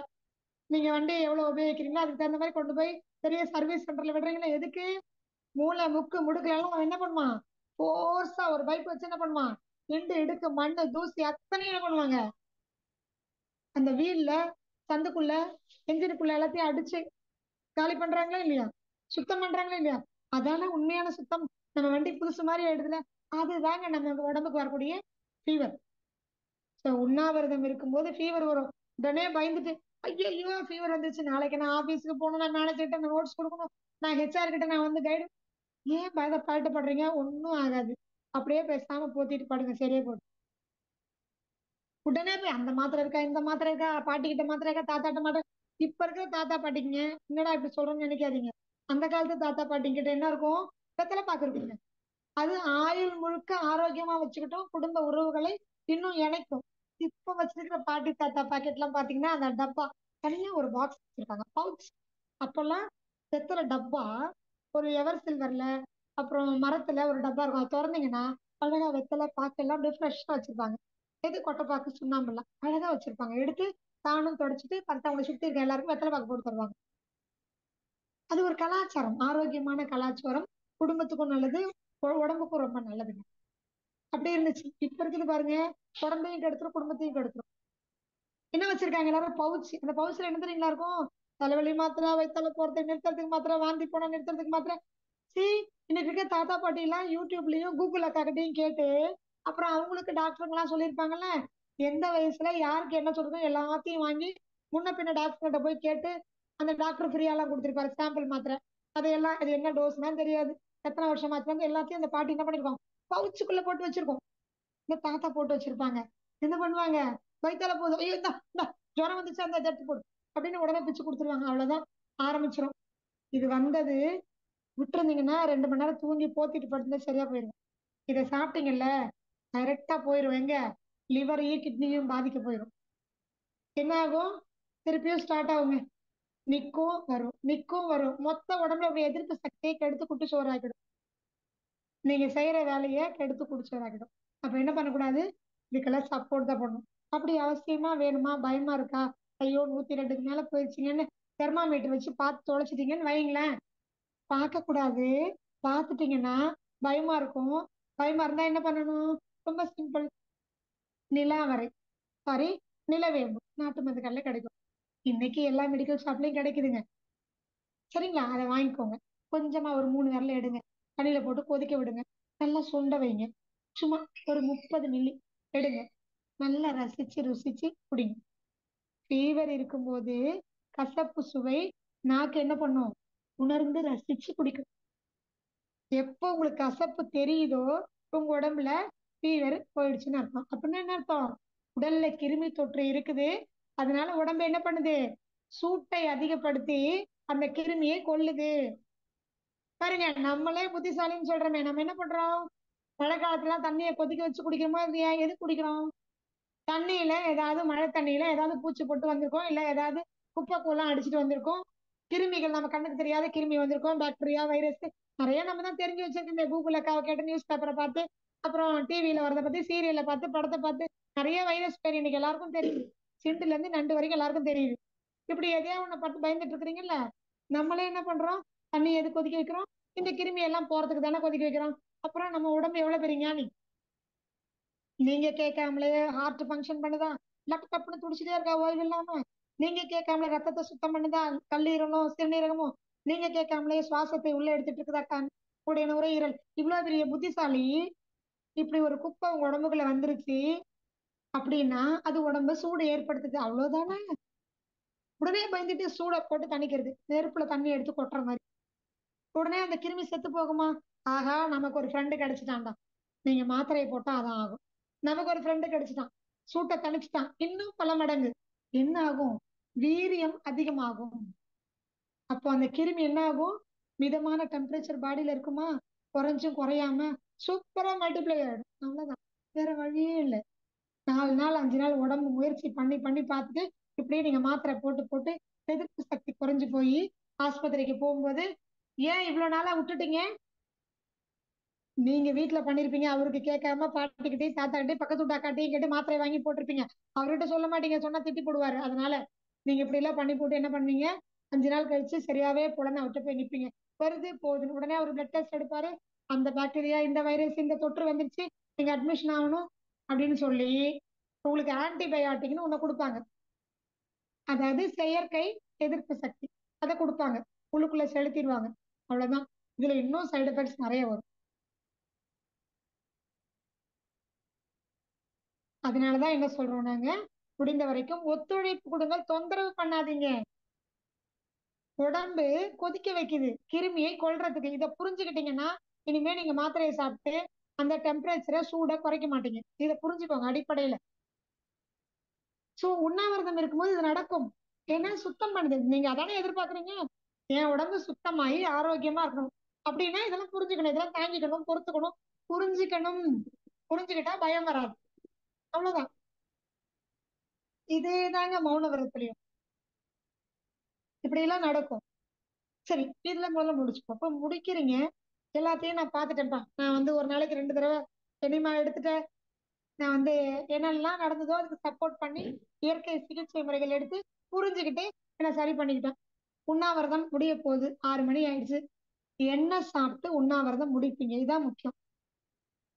எடுத்த உடனே வா முடிஞ்சதுடா, 6 மணி ஆயிப்போச்சு, நேற்றுக்கு சொல்லிட்டோம், பசி வேற எடுத்துருச்சு, ஏன்னா மனசு என்ன ஆயிடுச்சு, வேற மாதிரி ஃபங்க்ஷன் பண்ணும். ஒரு வயிற்றுக்குள்ளேயே என்ன ஆகும், சொல்லிட்டோம்னா இவ்வளவு நேரம் ஏமாத்தினோம், இதுக்கு மேல ஏமாத்த முடியாது. உடனே கேட்கும். அது உங்ககிட்ட பிரியாணி கேட்கல. என்ன கேட்கல? பிரியாணி கேட்கல. ஏதோ ஒண்ணு பசிக்கு கொடுக்கணும், அவ்வளவுதான். என்ன கொடுக்கலாம்? காலையில இருந்து தண்ணியா கொடுத்தீங்களா, தண்ணிக்கு அடுத்தது என்னது, அதான் கொடுக்கணும். எலுமிச்சை சாறு, நல்ல நீர்க்க எலுமிச்சை சாறு. அரை எலுமிச்சை பழத்தை 200 மில்லி தண்ணியில, இன்னும் முடிஞ்சதுன்னா 1/2 லிட்டர் தண்ணியில, அரை எலுமிச்சை பழத்தை 1/2 லிட்டர் தண்ணியில கலந்து கொஞ்சம் கொஞ்சமா சிப் பண்ணி தேனோ உப்போ கலக்காம அப்படியே குடிங்க. அவ்வளவுதான். இப்படிதான் முடிக்கணும். ஒருவேளை நீங்க நல்ல ரசம் சாப்பாடு, நான் மோர் சாதம் தான் சாப்பிடுறேன்னு மோர் சாப்பாடு, இல்லைன்னா ரொம்ப எளிமைன்னு நெய் சாப்பாடு, இல்ல கஞ்சி, தண்ணிக்கு அப்புறம் எலுமிச்சை சாறு அல்லது பழச்சாறு, இதையவே நீங்க பழமா குடிச்சா கூட வயிறு வலிக்க ஆரம்பிச்சு, இல்லைன்னா ஹெவி ஆயிடும், கேஸ் உண்டான மாதிரி ஒரு ரொம்ப கஷ்டத்தை கொடுக்கும், நைட்டு படுத்தா தூக்கம் வராது. இதெல்லாம் அனுபவிச்சவங்களுக்கு தெரியும். இதையெல்லாம் 20 வருட காலம் நாங்க மருத்துவ மையங்கள்ல, இயற்கை வாழ்வியல் மையங்கள்ல மற்றவர்கள் அனுபவிப்பதை பார்த்து நாங்க உணர்ந்திருக்கோம். இந்த சிக்கல்கள் வரும். அதனால ரொம்ப முன்னெச்சரிக்கையா இருக்கணும் இந்த விஷயத்துல. இல்லையா, என்னால தண்ணீர் மட்டும் குடித்து உண்ணாவிரதம் இருக்க முடியாது, என் சூழல் அப்படி இல்லை, என்னால முடிக்க முடியாது அப்படின்னா குடிக்கிறதே பழச்சாறாவே அன்னைக்கு முழுக்க குடிச்சிருங்க. 3 வேளை பழச்சாறு, காலை முதல் இரவு வரை. இரவு என்ன பண்ணணும், பழச்சாறு முடிஞ்சதுக்கு அப்புறமா பழமா சாப்பிடுங்க. அடுத்த ஸ்டேஜ் அதுதான். அப்பவும் கஞ்சி குடிக்க கூடாது. அடுத்த நாள் காலையில கஞ்சி அல்லது ஆவியில் வைத்த உணவு. இப்படி நீங்க முடிச்சீங்கன்னா உங்க உண்ணாவிரத்தினுடைய பலன் கூடும், ஆரோக்கியம் அதிகமாகும், தற்காப்பு தன்மை, உடலுக்கு நோய் எதிர்ப்பு தன்மை கூடும், நிலைத்திருக்கும். அப்படி இல்லைன்னா இதுல கண்டிப்பா குறைபாடு வரும், நீங்க நினைச்ச ரிசல்ட் கிடைக்காது. அவ்வளவுதான். சரி, இதுல ரொம்ப முக்கியமானது, நாங்க எப்போ ஆரம்ப சொன்னாலேயே உண்ணான்னு உயரிய மருந்து. சரி, எனக்கு ஒரு வியாதி வந்தாச்சு, நான் எப்படி உண்ணாவிரதம் இருக்கிறது? கண்டிப்பா இருக்க முடியும். முதல்ல சமைத்த உணவு தானே 3 வேளை சாப்பிடுறீங்க, 3 வேளையும் அரிசி உணவு சாப்பிடுறீங்க. காலையில இட்லி, மதியானம் சாப்பாடு, நைட்டு தோசை, 3 அரிசி உணவு தானே. இப்ப கொஞ்சம் மாத்துங்க, காலையில இயற்கை உணவு, மதியானம் அரிசி சாப்பாடு, மாலையில சிறுதானிய உணவு, அப்படி மாத்துங்க. ஒரு 3 நாட்களுக்கு அல்லது ஒரு வாரத்துக்கு ஒரு 3 நாளைக்கு எடுத்துக்கோங்களேன், சிம்பிள் டயட் சொல்றேன். அடுத்தது என்ன பண்ணும், 2 வேளை பழங்கள் அல்லது இயற்கை உணவு, 1 வேளை சமைத்த உணவு, அது அரிசி சாப்பாடோ அல்லது சிறுதானிய உணவு. அடுத்தது 3 வேளையும் சமைக்காத இயற்கை உணவு, சமைக்காத சாப்பாடு, அவலு, காய்கறி சலாடு, நட்ஸ், தேங்காய் பழம், இப்படி 3 வேளையும். அப்புறம் என்ன பண்ணணும், பழச்சாறுகள் மட்டும், அதுவும் நீர் சத்து நிறைந்த பழங்களை சாறு எடுத்து குடிக்கணும். அதுக்கப்புறம் இளநீர், அதுக்கப்புறம் எலுமிச்சை சாறு, அதுக்கப்புறம் தண்ணி. இப்படி கொஞ்சம் கொஞ்சமா என்ன பண்ணணும், உடலை கொஞ்சம் கொஞ்சமா பக்குவப்படுத்தணும், புரிய வைக்கணும் உடம்புக்கு. எடுத்த உடனே வெறும் தண்ணி மட்டும் குடிக்கும்போது இந்த தொடர்ந்து ஒரே நாள்ல நீங்க உடம்ப சர்வீஸ் பண்ணணும்னு நினைக்கிறீங்கல்ல, அப்போ இந்த அறிவையும் வைத்துக் கொள்ளுங்கள். இயற்கை வாழ்வியல், இயற்கை மருத்துவ அறிவும் வச்சுக்கிட்டு நீங்க சப்போர்ட் பண்ணீங்கன்னா ஒரே நாள்ல உங்களுக்கு இருக்கக்கூடிய அக்யூட் டிசீசஸ் எல்லாமே போகும். அது என்ன அக்யூட் டிசீஸ்? எந்த வழியாக இருந்தாலும் அது அக்யூட் டிசீஸ் தான். எதனால் வந்த வழியாக இருந்தாலும், புற்றுநோயால் வந்த வழியாக இருந்தாலும் ஒரே நாள்ல சரியா போகும். நிச்சயமா ஒரே நாள்ல தண்ணி மட்டும் குடித்து உண்ணாணும். அவ்வளவுதான். எனக்கு டயபெட்டிஸ் இருக்கு, உண்ணா நோன்பு இருக்க முடியாதுன்னு கிடையவே கிடையாது. மனசுதான் காரணம். முயற்சி பண்ணுங்க. வேணும்னா நீங்க 3 நேரமும் வெறும் பழங்கள் மட்டும் சாப்பிடுங்க, அவ்வளவுதான். இப்படி ஒரு 10 நாளைக்கு இருங்க, பழங்கள் மட்டும் சாப்பிடுங்க. சப்போட்டா சாப்பிடுங்க, பேரிச்சம்பழம் சாப்பிடுங்க, முக்கணிகள் சாப்பிடுங்க, ஒண்ணும் பண்ணாது. பழங்கள்ல இருக்கக்கூடிய சர்க்கரை வேற, சமைத்த உணவுகளும் அரிசிகளிலும் பருப்புகளிலும் இருக்கக்கூடிய சர்க்கரை வேற. ரெண்டையும் போட்டு கன்ஃபியூஸ் பண்ணிக்காதீங்க. இது வேற அது வேற, ஒண்ணும் பண்ணாது. அழகா கரகரகரகன்னு ரத்தத்தில் இருக்கக்கூடிய சர்க்கரையின் அளவை குறைத்து உங்க உடலுடைய நிலை, சரியான நிலையை கட்டுப்பாட்டுக்குள்ள கொண்டு வந்துடும். அதுக்கப்புறம் கொஞ்சம் கொஞ்சமா இதுல இருந்து வெளியில வரலாம். அவ்வளவுதான், எளிமை. சரி, இப்போ ஒரு வழிமுறை சொல்லி கொடுக்குறேன். எனக்கு ஒரு 10 வருடமாக, அதாவது 6 வருடங்களுக்கும் மேலாக எனக்கு ஒரு பிரச்சனை இருக்கு. தைராய்டு இருக்கு, டயபெட்டிஸ் இருக்கு, ஆஸ்தமா இருக்கு, அல்லது இடுப்பு வலி இருக்குது, சொரியாசிஸ் இருக்குது, அல்லது எனக்கு ருமட்டாய்டு ஆர்த்ரைட்டிஸ் இருக்கு வச்சுப்போமே. எனக்கு தெரிஞ்சு இதெல்லாம் 6 வருடங்களுக்கு மேலாக காலம் முழுக்க நீங்க மருந்து சாப்பிடணும்னு உங்களை பதிவு பண்ணி ஒரு மெத்தடுக்குள்ள கொண்டு வந்த சிஸ்டம் இருக்கு இல்லையா? அப்படிதான் நீங்க இருக்கீங்க. இப்ப நீங்க எல்லாம் என்ன பண்ணலாம் அப்படின்னா, உண்ணா நோன்பும் மௌன விரதமும் ஒரு நேரத்தில் இருக்கணும். மாதத்துல ஒரு சனி ஞாயிறு உண்ணா நோன்பும் மௌன விரதமும் இருங்க. மாதம் ஒரு முறை உண்ணா நோன்பும் மௌன விரதமும் இப்படி இருந்தீங்கன்னா, அது கிட்டத்தட்ட ஒரு 6 ஆண்டுகளாக இருந்தது. 6 ஆண்டுகளுக்கு மேலா இருந்தது. 6 மாதங்களில் நீங்க வேற எந்த விஷயத்தையும் ஃபாலோ பண்ணாம இதை ஃபாலோ பண்ணாலும் சரியா போகும். இல்ல இல்ல அவ்வளவு நாள்லாம் எனக்கு காத்துட்டு இருக்க முடியாது அப்படின்னு நீங்க சொன்னீங்க, எனக்கு இன்னும் கொஞ்சம் ஷார்ட் டைம்ல சரியா போனா நல்லா இருக்கும்னு நீங்க நினைக்கிறீங்க அப்படின்னு சொன்னா, 15 நாட்களுக்கு ஒரு முறை உண்ணாவிரதமும் மௌன விரதமும் இருக்கணும். இருந்தீங்க அப்படின்னு சொன்னா உங்களுடைய பிரச்சனை அப்படியே பாதி 3 மாசத்துக்குள்ள சரியா போயிடும். இல்ல இல்ல நான் ரொம்ப சீக்கிரத்துல சரி பண்ணியே ஆகணும், இல்லைன்னா என்னுடைய உடலை விட்டு உயிர் பிரியக்கூடிய நிலைக்கு வந்துருவேன். அப்படி ஒரு பிரச்சனை எனக்கு. என்ன பிரச்சனை? நமக்கு தெரியும் இல்லையா சில பிரச்சனைகள்லாம். இந்த அப்பண்டிசைட்டிஸ்னு ஒண்ணு இருக்குது. அது ரொம்ப மோசம். ஒரு 2 நாள் வயிறு வலிக்கும், 3வது நாள் வயிற்றாலையும் வாந்தியும் போகும், 4வது நாள் அறுவை சிகிச்சை பண்ணா ஆளை முடிச்சிரும் அப்படின்னு தானே நம்ம மனசுல பதிவெல்லாம் வச்சிருக்காங்க. இயற்கை மருத்துவத்தில் அப்பண்டிசைட்டிஸ்ல ஒரு உயிர் கூட பிரிந்ததாக கணக்கே கிடையாது. இதுவரை எங்களுடைய வாழ்வியல் மையத்துல, மருத்துவ மையத்துல அப்பண்டிசைட்டிஸ் கியூர் ஆகாம இருந்ததே கிடையாது. சிம்பிள். உண்ணாவிரதம் மௌன விரதம், அவ்வளவுதான். எப்படி பண்ணணும்? எப்ப உங்களுக்கு வயிறு வலி ஆரம்பிச்சதோ அப்பையில இருந்து உண்ணாவிரதம் மௌன விரதம் போட்டுறணும். தண்ணி மட்டுமே குடிச்சிட்டே இருங்க. 24 மணி நேரத்திலிருந்து அதிகபட்சம் 48 மணி நேரம் 2 நாட்களுக்குள்ள 90% இல்ல 100% முழுமையா நீங்க இருந்து அப்பண்டிசைட்டிஸ்னு ஒண்ணு இருக்கவே இருக்காது. அப்பண்டிஸ்ன உறுப்பு இருக்கும், அப்பண்டிசைட்டிஸ்ன நோய் இருக்காது. எந்த ஸ்கேன் கருவி வேணா வச்சு நீங்க ப்ரூஃப் பண்ணிக்கலாம். முதல் நாள் எடுத்த ஸ்கேன் ரிப்போர்ட் 3வது நாள் ஸ்கேன் ரிப்போர்ட்ல இல்ல. ப்ரூஃப் நிறைய இருக்கு. அப்படி ஒரு உயிர்கொல்லி கடைசி அவங்க சொல்லக்கூடிய எக்ஸ்ட்ரீம் அதுதாங்க. அதை கூட சரி செய்ய முடியும். சோ இதை விட இன்னும் நிறைய இருக்கு. இந்த மாதிரி அப்பண்டிசைட் மாதிரி நிறைய இருக்கு. நிறைய பிரச்சனைகள். எனக்கு ஒத்த தளபதி 6 மாசமா இருக்கு. 3 நாட்கள் உண்ணாவிரதம் மௌன விரதம் இருங்க. ஒண்ணும் செய்ய வேண்டாம். நான் சொன்ன வழிமுறைகளை ஃபாலோ பண்ணுங்க. கொஞ்சம் கொஞ்சமா வெளியில வாங்க. அதற்கப்புறம் கொஞ்சம் கொஞ்சமா இந்த 3 நாட்கள் உண்ணாவிரதத்துக்கு அப்புறமா கொஞ்சமா பழச்சாறு, பழங்கள், 3 வேளையும் இயற்கை உணவு, அப்புறம் 2 வேளை இயற்கை உணவு, 1 வேளை இயற்கை உணவுன்னு கொஞ்சம் கொஞ்சம் மெல்ல மெல்ல மெல்ல வெளியில வாங்க. அதே மாதிரி மெல்ல மெல்ல மெல்ல மெல்ல 100% உங்களுடைய ஒற்றை தலைவலிந்து வேற சிகிச்சையே வேண்டாம். உண்ணாவிரதம் மௌன விரதம் அப்படிங்கிறது நான் எப்பவுமே சொல்வேன், இதை ரெண்டும் செய்துட்டீங்கன்னா உங்களுடைய நோய் முழுமையாக தீருங்கிறதுக்கு நான் கேரண்டி. ஏன்னா நாங்க சிவியரா வரக்கூடிய இப்போ நிறைய பேர் சொல்லுவாங்க, ஆங்கில மருத்துவத்துல போனா ஒரு தலைவலிக்கு மாத்திரையை போட்டா உடனே சரியா போகும். அது சரியா போகல, அழுத்தி வச்சுக்கோங்க, வேற ரூபத்துல வெளில வரும், அவ்வளவுதான். ஆனா இது என்ன பண்ணும் தெரியுமா? உண்ணாவிரதம் மௌனவிரதம் அதிகபட்சம் அதிகபட்சம் 24 மணி நேரம். சிவியர் ஹெட்டேக் பிச்சுக்கிட்டு போகுது, எனக்கு அப்படியே கோவம் வருது அப்படின்னு நீங்க சொன்னா கூட 24 மணி நேரம், இன்றைக்கு 6 மணில இருந்து அடுத்த நாள் 6 மணி நேரம், 6 மணி வரைக்கும் உண்ணாவிரதம் மௌனவிரதம் இருங்க, நீங்க புதுசா மாறிடுவீங்க. தலைவலியா அப்படின்னா சூப்பராயிடுவீங்க. வயிற்று வலி, கை வலி, இடுப்பு வலி, கால் வலி என்னங்கிறத புரிஞ்சுக்கிட்டு அதுக்கு சரியா முறையா இது எப்படி சரியா போகும், இதுக்கு நீங்க விளக்கம் கொடுங்க. சொல்றேன்.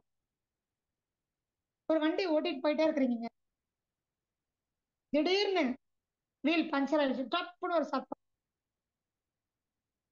எவ்வளவு பெரிய மெக்கானிக், பெரிய கம்பெனில அவர் வந்து ஒரு டூ வீலர் மெக்கானிக். அவர் கூப்பிட்டு ஃபோன் பண்ணி, இந்த மாதிரி நான் இந்த ரோட்ல போயிட்டு இருக்கேன், சீக்கிரம் வண்டி எடுத்துட்டு வா.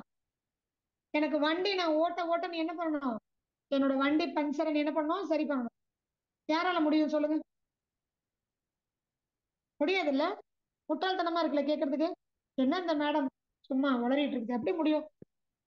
அப்படிதாங்க இருக்கு. எனக்குள்ள பிரச்சனை இருக்கு உடம்புல. நான் நினைச்ச மாதிரிதான் நான் இருப்பேன். குப்பையை அள்ளி கொட்டிப்பேன், பரோட்டாவை சாப்பிடுவேன், என் இஷ்டத்துக்கு தூங்குவேன், 6 மணிக்கு மேல டிவியை பார்ப்பேன், 6 மணிக்கு மேல பரோட்டா தின்பேன், மசாலாவை சாப்பிடுவேன், மிச்சம் ஆகுதுன்னு எடுத்து குப்பை தொட்டி மாதிரி என் வயிற்றுல கொட்டிப்பேன். நாக்குக்கு ருசியா இருக்கேன்னு நான் இன்னும் 4 தோசையை உள்ள விடுவேன். இல்ல மசாலா குழம்பு அரைச்சு ஊத்துன தேங்காய், இப்படி எதெல்லாம் சாப்பிடக்கூடாதோ, எதெல்லாம் செய்யக்கூடாதோ எல்லாம் செய்வேன். ஆனா என் உடம்பு என்ன பண்ணும்? இது எப்படி இருக்குது? எதெல்லாம் செய்யக்கூடாதோ, உடம்புக்கு கெடுதலோ, குப்பை தொட்டியாக்குமோ, வியாதி உள்ள உடம்பாக்குமோ அதெல்லாம் செஞ்சாச்சு. ஆனா நான் இப்படிதான் இருப்பேன். ஆனா நான் இப்படிதான் போவேன், இந்த ரோட்ல போறேன், முடிஞ்சா நீ வந்து பஞ்சர் ஓட்டுனா பஞ்சரோட போக வேண்டியதுதான். அப்புறம் என்ன ஆகும்? டயரே வெடிச்சு பொத்துன்னு நீங்களும் வந்து உட்காந்துருப்பீங்க. அப்படிதான் இருக்கும். அதுதாங்க. நீங்க இப்படி நான் வந்து என் இஷ்டத்துக்கு நான் இருப்பேன், எல்லா தப்பையும் பண்ணுவேன், உடம்புக்கு எதிரா அதனுடைய இயற்கைக்கு மாற நான் எல்லாத்தையும் பண்ணுவேன். 8 மணி வரைக்கும் தூங்குவேன், ராத்திரி 12 மணி வரைக்கும் கண்ணு முழிப்பேன், 2 மணி வரைக்கும் டிவியில கிரிக்கெட் பார்ப்பேன், 3 மணி வரைக்கும் என் பொழப்பு, நான் ஐடி கம்பெனில வேலை செய்யறேன், எவனுக்காகவும் நான் உழைச்சு கொடுப்பேன். இப்படி எல்லாம் சொல்லிட்டு வேண்டாத வேலையெல்லாம் பண்ணிட்டு இருந்தீங்கன்னா என்ன ஆகும்? கடைசியில அந்த இடத்துல டயர் டயர் பஞ்சரோட போச்சு, டயர் வெடிக்காம இப்ப வெடிச்சது. எப்படி நம்ம உடம்புக்குள்ள என்ன ஆகும்? பெருசா ஒரு பிரச்சனை உடம்புக்குள்ள வரும். வந்து என்ன பண்ணும்? பொத்துன்னு போய் எங்க போய் விழுவீங்க? ஆஸ்பத்திரி பெட்ல தான் போய் விழுவீங்க. அப்புறம் அவங்க நல்லா வச்சு செய்வாங்க. எப்படி? பஞ்சரா இருக்கும் போதே உன் உடம்ப பாத்துக்கலல்ல, இப்ப டயர் வெடிச்சுச்சுல, மாத்து, அவ்வளவுதான். Organ transplantation. இந்த உறுப்பை கழட்டிட்டு வேற போடு, அவ்வளவுதான். இந்த டயரை தூக்கி போட்டு அந்த டயரை மாத்து. அது டயரு, இது உடம்பு. அப்படி பண்ணா முடியுமா? கொஞ்சம் சிந்திச்சு பார்க்கணும். இதுதான் இயற்கை மருத்துவம். உண்ணாவிரதமும் மௌன விரதமும் என்ன பண்ணுது தெரியுமா? நீங்க இது ரெண்டும் பேச்சுக்கு, மனசுக்கு, புத்திக்கு, உங்க வயிற்றுக்கு, உள்ள இருக்கக்கூடிய உறுப்புகளுடைய வேலைகளுக்கு நீங்க ஓய்வு கொடுக்குறீங்க. உள் உறுப்புகளுக்கு ஓய்வு கொடுக்குறீங்க. ஓய்வு கொடுக்கறதுன்னா என்ன அர்த்தம்? எப்பா நீ வா, நம்ம புத்திசாலியிலேயே என்ன சொல்லணும்?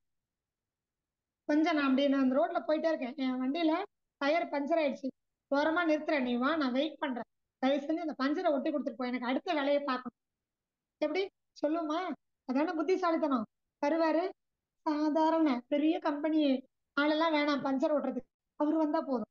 வந்து என்ன பண்ணுவாரு? அழகா பஞ்சர் ஓட்டி கொடுத்துட்டு, நீ போ, இனி தாங்கும், 4 5 பஞ்சர் வரைக்கும் தாங்கும், போயிட்டு வா. அப்புறம் அதுக்கும் மேல போகும்போது என்ன ஆகும்? அது வெடிக்கும். அப்ப என்ன சொல்லுவாரு? போயிட்டு வா போயிட்டு வா அப்படின்னு வந்துடலாம். அந்த மாதிரிதாங்க. அப்பப்போ எப்ப முடியுதோ வயிற்றுக்கு கொஞ்சம் கொஞ்சம் ஓய்வு கொடுத்து, மனசுக்கும் புத்திக்கும் ஓய்வு கொடுக்குற அந்த மௌன விரதத்தையும் இருந்து நீங்க இருந்துட்டே வந்தா என்ன ஆகும் தெரியுமா? அப்பப்ப ஒரு பஞ்சர் 2 பஞ்சர் இருக்கும்போதே உடம்பு சரி பண்ணும். நீங்க சப்போர்ட் பண்ணும். நான் கொஞ்சம் ஓரமா நிறுத்திக்கிறேன், நீ பஞ்சர் ஓட்டிக்கோ, நான் கொஞ்சம் ஓய்வு கொடுக்குறேன் என் வயிற்றுக்கு, நீ சரி பண்ணுன்னு சொல்லணும். மனசையும் புத்தியும் அலைபாய விடாம கொஞ்சம் எண்ணங்களுக்கு கொஞ்சம் ஓய்வு கொடுக்கணும். அதுதான் மௌன விரதம். இருந்தா என்ன ஆகும் தெரியுமா? 4 பஞ்சர் இல்ல, 10 பஞ்சர், டியூப் ஃபுல்லா பஞ்சர் ஆகுற வரைக்கும் பொறுத்துக்கு. அடுத்த பஞ்சர் ஆகாம அதுக்குள்ள என்ன பண்ணிடும், ஸ்ட்ரெங்தனும் பண்ணிடும். திருப்பி என்ன பண்ணும், ஓ இந்த ரோட்டுக்குள்ள போகும்போது இப்படி கல்லு முள்ளு கரடெல்லாம் இருக்கும், அதுக்கேத்த மாதிரி என்ன ஆகும், நம்ம என்ன பண்ணுவோம், நல்ல டயரா வாங்கி போடுவோம். அந்த மாதிரி நம்ம உடம்பு என்ன தெரியுமா பண்ணும், நீங்க செருப்பு போட்டே நடந்துட்டு இருக்கும்போது எப்பவுமே சாஃப்டாவே இருக்கும். அதுக்கு ஏத்த திசுக்கள் தான், டிஷ்யூஸ் தான் உங்க கால் பாதத்துல இருக்கும். நீங்க கல்லு முள்ளு கரடல் எல்லாம் நீங்க நடந்து பாருங்களேன், அதுக்கேத்த மாதிரி உங்க கால் என்ன பண்ணும், உங்க உடம்பு அந்த கால் பாதத்துல மட்டும் செருப்பை விட ஸ்ட்ராங்கா டிஷ்யூஸ கரடு முரடா வளர்த்துருங்க. அப்படிதான் நம்ம உடம்பும். நாம எப்படி அதுக்கு சப்போர்ட் கொடுக்குறோமோ அந்த இடத்துக்கு தகுந்த மாதிரி சூழலுக்கு தகுந்த மாதிரி தன்னைத்தானே அப்பப்ப சரி பண்ணிக்கும். நாம அடிக்கடி உண்ணாவிரதம் ஓய்வு கொடுக்கணும்.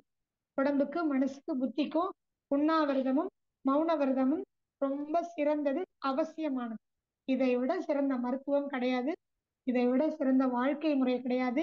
குடும்பங்களை ஒன்றிணைக்கக்கூடிய, குடும்ப உறவுகளை ஒன்றிணைக்கக்கூடிய உண்ணாவிரதம் மௌன விரதம் சிறப்பு. எல்லாரும் இதை ஃபாலோ பண்ணணும். நம்முடைய முன்னோர்கள் சரியா ஃபாலோ பண்ணாங்க. கரெக்டா 5 நாளைக்கு ஒரு தடவை ஏகாதசி விரதம் இருந்தாங்க, மாசத்துக்கு ஒரு தடவை பௌர்ணமி வந்ததுன்னா மௌன விரதம் இருந்தாங்க. எப்படியோ விட்டு போச்சு, இனிமேலாவது ஆரம்பி. சரிங்களா? இப்போ இது வரைக்கும் சொன்ன விஷயங்கள்ல ஏதாவது சந்தேகம் இருந்தா நீங்க கேட்டுக்கலாம். ஏதாவது சில விஷயங்கள் தவிர்த்து போயிருந்தாலும் உங்களுடைய கேள்விகளை கேட்கும்போது நான் சொல்லிடுறேங்க. சரிங்களா? நேரம் இவ்வளவுதான் இருக்கு. ஏதாவது சந்தேகம் இருந்தா கேட்கலாம். நன்றி.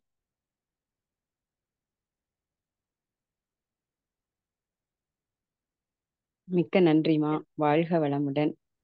வாழ்க வளமுடன். அம்மா ரொம்ப ஒரு சிறப்பான உரைமா உண்மையிலே. அதாவது சந்தோஷம். வாயில எடுத்து ஊட்டுவாங்கன்னு சொல்லுவாங்கல்ல, அந்த மாதிரி நீங்க வந்து அதுக்கடுத்து என்னென்ன பிரச்சனை வரும், அது ஏன்னா உங்களோட அந்த இத்தனை வருட கால அனுபவம், பேஷண்ட் வந்து என்னெல்லாம் சொல்லியிருப்பாங்க, அந்த மௌன இது உண்ணாவிரதம் இருக்கும்போது என்னென்ன பிரச்சனை வரும்ன்றது அதை தெளிவா சொல்லி ரொம்ப அருமை. அதாவது அந்த பஞ்சர் ஊட்டுறது, எப்படி அந்த உணவை சாப்பிடுறது, சாப்பிடாம, அதாவது அந்த நிலங்கிற பூதத்தை மட்டும் தான் வச்சிருக்கிறோம். ஆனா இப்ப நம்ம நிலங்கிற பூதத்துக்கு மட்டுமே கொடுத்து மத்த பூதத்தை உள்ள வராம வச்சிருக்கிறதுனாலதான் நோய். நல்லா சாப்பிட்டு சாப்பிட்டு சாப்பிட்டு நிலத்தை மட்டும் பார்த்துட்டோம், அந்த மற்ற எந்த 4 பூதமும் நமக்குள்ள வராதனாலதான் நம்ம இவ்வளவு கஷ்டப்பட்டுட்டு இருக்கிறோம். ஏன்னா மக்கள் மனதிலேயே அதுதான் ஆழமா பதிஞ்சிருச்சு, சாப்பிடணும் சாப்பிடணும் சாப்பிடணும். அப்ப நீங்க சொன்ன மாதிரி அந்த காலத்துல 15 நாளுக்கு ஒருக்க அந்த விரதம், அது அருமையா இருந்தாங்க. அவங்க வாழ்க்கையே இயற்கையா இருந்தது. அந்த சாப்பாடும் 6 மாசத்துக்கு ஒருக்க விளையும், அதை பழைய ஆகாரமா காலையில குளிர்ந்து சாப்பிடுவாங்க. இப்ப எல்லாம் தோசை, ஃப்ரைட் ரைஸ், என்னென்னவோ சாப்பிட்டு அறிவு வந்து என்ன சொல்றது, சம்பாதிக்கிறாங்க அதிகமா. எல்லாரும் நோய், சின்ன வயசுலயே நோய். இந்த ஒன்ன ஃபாலோ பண்ணா போதும். இப்ப எங்களுக்கு மௌன நோன்புன்னு மகரிஷி சொல்லுவாங்க. காந்த குறைபாடு, ஜீவகாந்தம் குறையும் போது மௌன நோன்பு இருக்கும்போது என்ன செய்யும், காந்தம் அதிகமாகும். காந்த குறைபாடு தான் நம்ம உடல்ல நோய். அப்ப உடல் மனதுக்கு மனதுக்கு நம்ம அந்த மௌனத்தை கொடுத்துடுறோம், உடலுக்கும் அந்த நில ஆகார நிலத்தை கட் பண்ணிடுறோம். அப்ப நம்ம உள்ள இருக்கிறத வேலை செய்யறது எல்லாம் எப்படி அந்த ஒர்க் ஷாப்ல மிஷினை கிளீன் பண்ணுவாங்க, ஒரு நாள் லீவ் விட்டுட்டு எல்லா இதையும் கிளீன் பண்ணுவாங்க. அத மாதிரி இந்த உள்ள இருக்கிற ஆன்மாதான் நமக்குள்ள இருக்கு. அதுதான் இந்த உடல். அது எவ்வளவு இது தன்னைத்தானே நம்ம சின்ன சின்ன தவறு பண்ணும்போது சரி பண்ணுது. நம்ம அதை விட்டு அதிகமாகும் போதுதான் அது கேன்சரா பெரிய பெரிய விஷயங்களா வந்து நம்மளுக்கு அதை கொடுக்குதுங்கிறது தெரியாமல் டாக்டர்கிட்ட போய் அது என்ன காரணம் அப்படின்னா அவங்களுக்கு இந்த பணம் சம்பாதிக்கணும், ஓடணும். அதுதான் முக்கியம். மாத்திரையை போட்டு போட்டுனாலும் ஓடணும். கடைசியில நோயோடையும் அந்த காசை திருப்பி ஆஸ்பத்திரிக்கே கொடுத்து கஷ்டப்படுறாங்க. கண்டிப்பா இந்த உரையை வந்து எல்லாருமே ஒரு 4-5 தடவை கேட்கணும், ஆழமா கேட்கணும். கேட்டு நமக்கு தெரிஞ்சவங்களுக்கு எல்லாருக்கும் அனுப்பணும். எல்லாரும் இதை உணரணும். உண்மையிலே நாங்க இப்போ நேச்சுரோபதி இயற்கை வாழ்வியல், நீங்க அஜய் பிரகாஷ் ஐயா நிறைய பேர் பேசி பேசி கேட்டு எங்களுக்குள்ள லைஃப்ல நிறைய மாற்றம் வந்திருக்கு.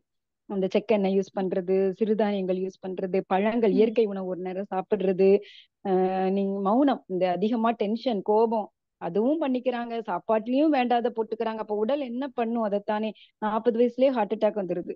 பார்க்கவே பரிதாபமா இருக்குது. அதனால ரொம்ப ரொம்ப சிறப்புமா நீங்க பண்றது வந்து பெரிய ஒரு ரொம்ப ஒரு புண்ணியமான ஒரு தொழில். அதாவது நீங்க சொல்ற விதம் அந்த அளவுக்கு எங்களை ஃபாலோ பண்ண வைக்கும் அப்படிங்கிறது தான் சொல்ல முடியும். எல்லாருமே அம்மாவை துரியத்துக்கு வந்து வாழ்த்தலாம். ரொம்ப சிறப்பு, அருமையான ஒரு உரை. இயற்கை மருத்துவர் அகிலா அம்மா அவர்கள் மிக சிறப்பாக உண்ணாவிரதமும் மௌன நோன்பும், உடலுக்கு உண்ணாவிரதம் இருக்கணும், மனதுக்கும் மௌனம் இருக்கணும்.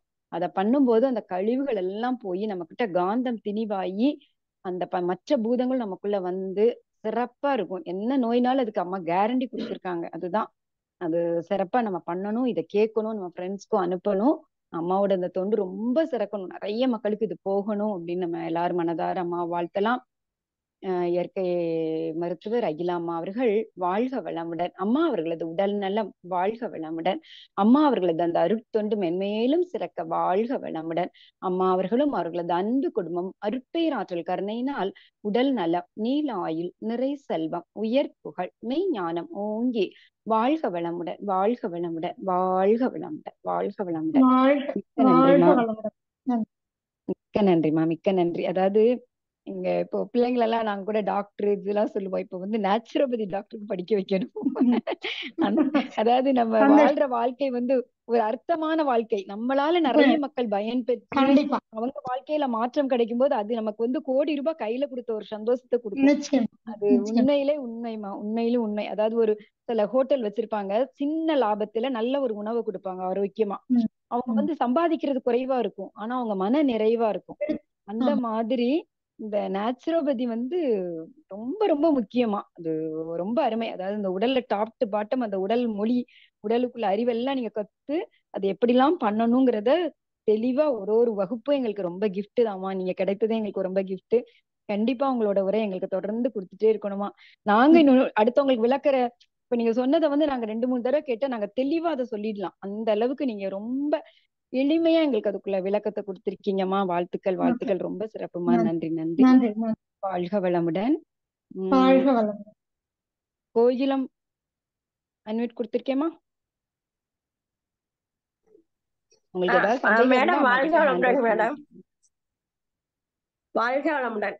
வாழ்க வளமுடன்மா, சொல்லுங்க.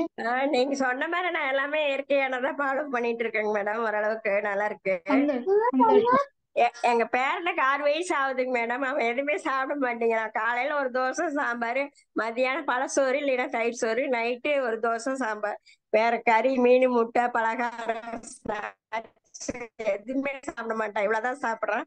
இதே மாதிரியே வளர்த்தலாங்களா? இல்லம்மா, குழந்தைங்களை பொறுத்த வரைக்கும் இந்த வேற தயிர் சாப்பாடு கொடுக்குறீங்கல்ல, அதுவே கலோரி லெவல் ரொம்ப ஜாஸ்திங்க. ஆமாங்க மேடம். ஆமா, இப்போ நீங்க சரி சரி. நான்வெஜ் எல்லாம் கொடுக்கணும் அப்படின்னு சொன்னா, நீங்க சாப்பிடுறது என்ன சாப்பிடுறீங்களோ அதை கொஞ்ச நாள் ஆகும் அவங்க பார்த்து பார்த்து சாப்பிட்டு பழகுறதுக்கு. அதனால இன்னொன்னு, அதை சரிங்க. சாப்பிடலங்கிறதுக்காகலாம் வருத்தப்பட வேண்டாம். ஒரு குறிப்பிட்ட வயசு வரும்போது தானாவே அதுக்குள்ள அவங்க வர ஆரம்பிப்பாங்க. நீங்க என்ன சாப்பிட்டாலும் சாப்பிட ஆரம்பிப்பாங்க. பட் முடிஞ்ச வரைக்கும் இந்த வயதுல குழந்தைங்க அதெல்லாம் சாப்பிடாம இருக்கிறது நல்லது. ஏன் அப்படின்னு சொன்னீங்கன்னா, அசைவ உணவு அப்படின்னாலே சத்துக்காக சாப்பிடுறது கிடையாது, சுவைக்காக மட்டும்தான். காரணம் என்னன்னா, சரி நீங்க சரி. அந்த கறியோ அல்லது மீனோ முட்டையோ சாப்பிடுறது கூட நிறைய மசாலா கலக்குறீங்க. பட்டை, கிராம்பு, இல்லைங்களா, ஆமாங்க தேங்காய் மேடம். அரைச்சு ஊத்துறது.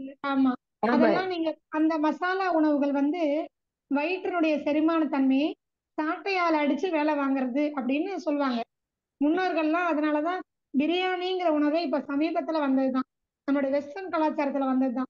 அதே மாதிரி அசைவ உணவுல மசாலா போட்டு சாப்பிடுறது. இப்ப டெய்லியுமே எதுல பார்த்தாலும் பட்டை, கிராம்பு, கிராம்பு தூள் இல்லாம, இந்த கரம் மசாலா இல்லாமலே உணவு இல்லை. சோ இது இது இப்படி செய்யறீங்க அப்படின்னா இது வந்து குழந்தைங்களை அடிமைப்படுத்தும். அதனால இந்த மாதிரியான உணவுகளை குழந்தைங்க சாப்பிடலன்னு வருத்தப்படவே படாதீங்க. இல்ல பெரும்பாலும் பாத்தீங்கன்னா தினமே மேல பழ சாப்பாடே கொடுக்கலாங்களா மேடம்? என்னமா வாழைப்பழம் மட்டும் தான் சாப்பாடுல போட்டு பிணைஞ்சு சாப்பிட்டுட்டு இருக்கான். சாப்பிடலாமா, தவறு கிடையாது. டெய்லியுமே கொஞ்சம் ஒரு பாத்திரத்துல திராட்சை பழத்தை கட் பண்ணி திராட்சை பழத்தை ஊத்து போடுங்க, மாதுளம்பழத்தை ஊத்து கொட்டி போடுங்க. அந்தந்த சீசன்ல என்னென்ன பழங்கள் கிடைக்குதோ குழந்தையோட கண்ணுல எடுத்து சாப்பிடுற அளவுக்கு பக்குவமா எடுத்து வச்சுட்டீங்கன்னா 2 நாளைக்கு பார்க்கும், 3வது நாள் ஒரு பீஸ் எடுத்து வாயில போடும்.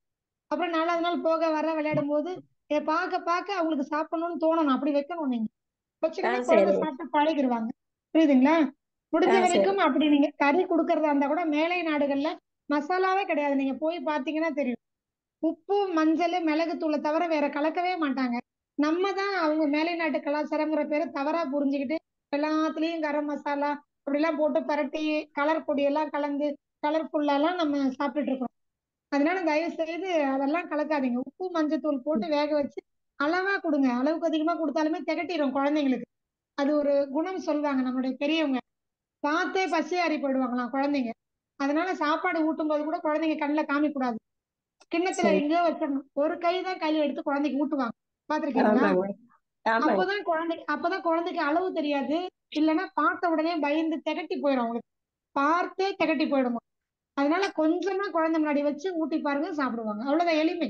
வேற ஒண்ணும் இல்லை. நன்றிங்க மேடம். சரி, வாழ்க நன்றி. வளமுடன். வாழ்க வளமுடன். நன்றிம்மா, வாழ்க வளமுடன்மா. அம்மா அடுத்ததாக செவேல் ஐயா அட்மிட் கொடுத்துருக்கேன். செவேல். வாழ்க வளமுடன் அம்மா. ரொம்ப சிறப்பாக இருந்தது. மிக்க மகிழ்ச்சியம்மா. நீங்க சொல்றீங்க அந்த உண்ணாவிரதம் நோன்பு இருக்கிறது, அது உண்மை. அதை நீங்க ஃபர்ஸ்ட் ஒரு டைம் கொஞ்சம் கஷ்டப்படுது, அப்புறம் சரி பண்ணிடுது. நாங்க கடைபிடிச்சோம். அதே மாதிரி நீங்க அந்த மஞ்சத்தூள் பண்ணதுக்கு அது ரொம்ப சிறப்பு. நீங்க இந்த அந்த இயற்கை உணவு சாப்பிட சொல்றீங்க, அதுவும் நல்லதுதான். நீங்க சொல்றதை நாங்க கடைபிடிச்சு நாங்க பயன்பெற்று இருக்கோம். மிக மகிழ்ச்சி.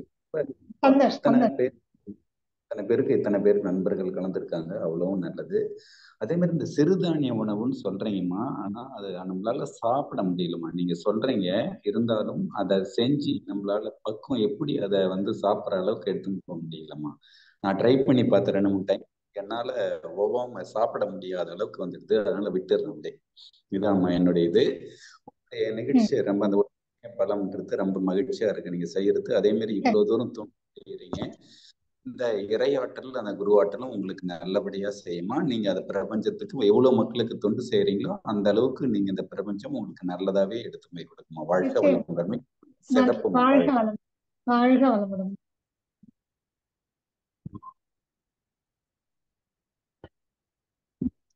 மிக்க நன்றி ஐயா. வாழ்க வளமுடன் ஐயா. போடுங்கம்மா, எதை எப்படி செய்யணும்னு சொல்லி போடுங்க ஐயா. அம்மா சிறுதானியத்தை எப்படி செய்யணும்னு கேக்குறாங்கம்மா. சிறுதானியத்தை பொறுத்த வரைக்கும் நஞ்சை நிலம், புஞ்சை நிலம்னு 2 வகையான நிலம் இருக்குங்க. நன்சை நிலம் அப்படிங்கிறது நம்மளா நீர் பாய்ச்சி முக்கியத்துவம் கொடுத்து வளர்க்கக்கூடியது நன்சை நிலம். புன்சை நிலம் அப்படிங்கிறது வானம் பார்த்த பூமின்னு சொல்லுவாங்க.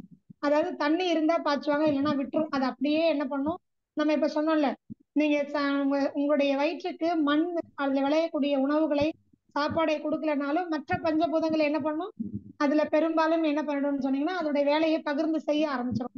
அவ்வளவுதான்.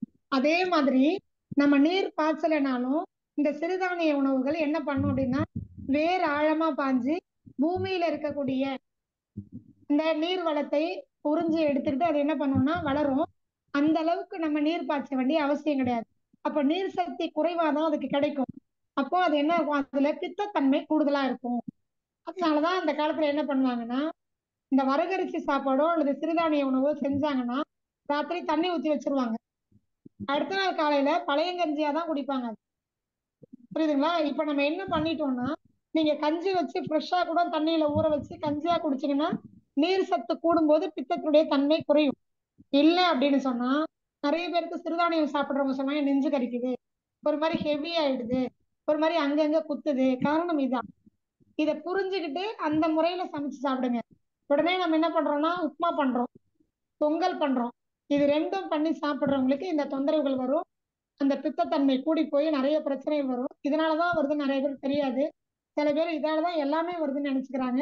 முறையா பக்குவப்படுத்துங்க. பித்தத்தன்மை குறையணும்னா அதுல நீர்த்தன்மையை கூட்டணும். இதுக்கு கஞ்சியா செய்யலாம், இல்லைன்னா சாப்பாடு வடிச்சுட்டு அதை தண்ணியை ஊத்தி அடுத்த நாள் பழையஞ்சோறா சாப்பிடலாம். புரியுதுங்களா. இல்லைன்னா இட்லி அரிசி மாதிரி ஊற வச்சு நீங்க அதை அரைச்சி இட்லியாவோ தோசையாவோ ஊற்றலாம். ஒண்ணு முன்னாடியே தண்ணியில ஊற வச்சு பித்தத்தன்மையை குறைச்சு நீர்த்தன்மையை கூட்டலாம். இல்லைன்னா சமைச்சதுக்கு அப்புறமா ஒரு சாப்பாடா வடிச்சுட்டு அதுக்கப்புறம் அதுல பழைய தண்ணியை ஊத்தி வச்சு பழையஞ்சோறா சாப்பிடலாம். இவ்வளவுதான் முறை. இப்படி சாப்பிட்டீங்கன்னா அது உணவு மருந்தாக மாறும். இல்லைன்னா பிரச்சனைகளை கொடுக்கும், சுவை மாறும் தான், கொஞ்சம் பிரச்சனைகளை கொடுக்கும். பழகிறதா இருந்தா இப்படி பழகுங்க, ரொம்ப சிறப்பு. சரிங்களா. நன்றி. மிக்க நன்றிம்மா. மிக்க மகிழ்ச்சிம்மா. நன்றி ஐயா. வாழ்க வளமுடன் ஐயா. அம்மா இப்ப அந்த நன்சை புன்சை அதுவா வளர்றது, தண்ணி பாய்ச்சறது, அது எப்படி நம்ம வாங்கும்போது கண்டுபிடிக்க முடியுமா? சிறுதானியம் எதுவுமே தண்ணீர் தேவையே இல்லை. அதுக்குன்னு தனிப்பட்ட முறையில யாருமே தண்ணி பாய்ச்சவே மாட்டாங்க. இன்னும் பாத்தீங்கன்னா அந்த திணையெல்லாம் பாத்தீங்கன்னா காடுகள்ல தான் வளரும். அங்கதான் பயிர் பண்ணிருப்பாங்க. அந்த காடுகள்ல, மலைகள்ல, மேடு பள்ளம்லாம் இல்லாம எங்க வேணா அதை பயிர் பண்ணி விட்டீங்கன்னா நல்லா வளர்ந்துரும். தண்ணி பாய்ச்சணுங்கிற அவசியமே கிடையாது அதுக்கு. அதனாலதான் அதுல பித்தத்தன்மை கூடுதல், நீர்த்தன்மை குறைவு, அவ்வளவுதான். அப்போ அதுக்கு நம்ம வந்து என்ன பண்ணிக்கலாம்னா, அது எங்கேயுமே சிறுதானியம்னால இப்படிதான். நீரெல்லாம் எங்கேயும் பாய்ச்சிட்டு அதை ரொம்ப பராமரிச்சு கவனிக்கலாம் மாட்டாங்க. அதுவா முளைச்சி வந்துரும். கதிர் விட்டுரும், எடுத்துருவாங்க. கதிர் அடிச்சு எடுத்து வரகரிசி, சாமை அரிசி எடுத்துருவாங்க. அதுதான். அந்த இப்போ மாதிரி நாங்க பகுப்பையும் முந்திலாம் நம்ம வந்துமா ம். தெரியாம வாங்கிருவோம் இந்த பாலிஷ் பண்ணதா. இப்ப இயற்கை அங்காடியில போயிட்டு அது எல்லாமே வெள்ளையா தெரியும். வரகு, சாமை வித்தியாசமே தெரியாது முதல்ல நாங்க வாங்கினப்ப. இப்ப இயற்கை இதுல வாங்கும்போது அது ரொம்ப பாலிஷ் பண்ணாம அப்படியே இருக்குது. அது கண்டுபிடிக்கிறோம். இல்ல நீங்க அதை பாலிஷ் பண்ணது அன்பாலிஷ்டும் வேணாம். எதையா இருந்தாலும் வாங்கிட்டு வந்து நீங்க கொஞ்சம் தண்ணியில கழுவுனீங்கன்னா மேல பாத்தீங்கன்னா ஒரு மாதிரி ரவுண்ட் ரவுண்டா தோல் மாதிரி மெலிசா உறிஞ்சி வரும். அது நீங்க எப்படி இருந்தாலும் வாங்கிட்டு வந்தீங்கன்னா அது பாத்தீங்கன்னா அந்த தோல் தனியா கழுவி போன மாதிரி ஆயிடும். பாலிஷ் பண்ணி அப்படின்னா எதுக்கு பாலிஷ் பண்ணுவாங்கன்னா ஈஸியா நீங்க கண்டுபிடிக்க முடியும். உடைக்கிறதுக்கு தான் பாலிஷ் பண்ணுவாங்க. நீங்க வந்து இப்போ போனீங்கன்னா வரகரிசி, தினை அரிசி, சாமரிசி, குதிரைவாளி அரிசி எல்லாம் உடைப்பாங்க பாருங்க. கம்பெல்லாம் கூட உடைச்சு தராங்க இப்போ. அப்படி நீங்க உடைச்சு வாங்கும்போது தான் அவங்க பாலிஷ் பண்ணுவாங்க. முழுசா வாங்கும்போது பாலிஷ் பண்ண மாட்டாங்க. அதே மாதிரி நீங்க விவசாயிகள்கிட்ட வாங்குனீங்கனாலும் நீங்க பாலிஷ் பண்ணாம வாங்கலாம். சூப்பர் மார்க்கெட்ல வாங்குனீங்கன்னா பாலிஷ் பண்ணிருப்பாங்க. ஏன்னா அவங்களுக்கு அடிப்படை புரிதலே கிடையாது. அதை மார்க்கெட் பண்ணணும்னு நினைக்கிறாங்களே தவிர அதை வந்து பாலிஷ் பண்ணா சத்து போயிடும்னு அவங்க பார்க்க மாட்டாங்க. ஸோ தயவு செய்து எல்லா பொருட்களையும் நீங்க வந்து விவசாயிகள்கிட்ட நேரடியா வாங்குங்க. இல்ல நல்லா தெரிஞ்சவங்க கிட்ட வாங்கிக்கிறது சிறப்பு. அவ்வளவுதான். நன்றிம்மா, நன்றிம்மா. வாழ்க வளமுடன். வாழ்க வளமுடன். சிவகாமி அம்மா அன்மிட் கொடுத்துருக்கேம்மா.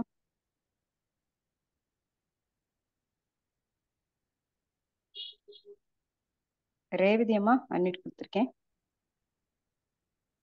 ரேவதி வாழ்க வளமுடன். கேளுங்கம்மா, அம்மாட்ட கேளுங்க. அம்மா எங்க வீட்ல அவருக்கு வந்து வகுத்துக்கிட்ட கொஞ்சம் வீக்கமா இருந்துச்சு. அப்புறம் ஹாஸ்பிட்டல் போனப்போ ஸ்கேன் எடுத்து பார்த்தாங்க, ஆப்ரேஷன் பண்ணணும்னு சொன்னாங்க ஒரு 4-5 மாசத்துக்கு முன்னாடி. அப்புறம் நான் இந்த எக்ஸசைஸ் எல்லாம் கொஞ்சம் சொல்லி கொடுத்து அதெல்லாம் கொஞ்சம் பண்ணிட்டு இருக்காங்க.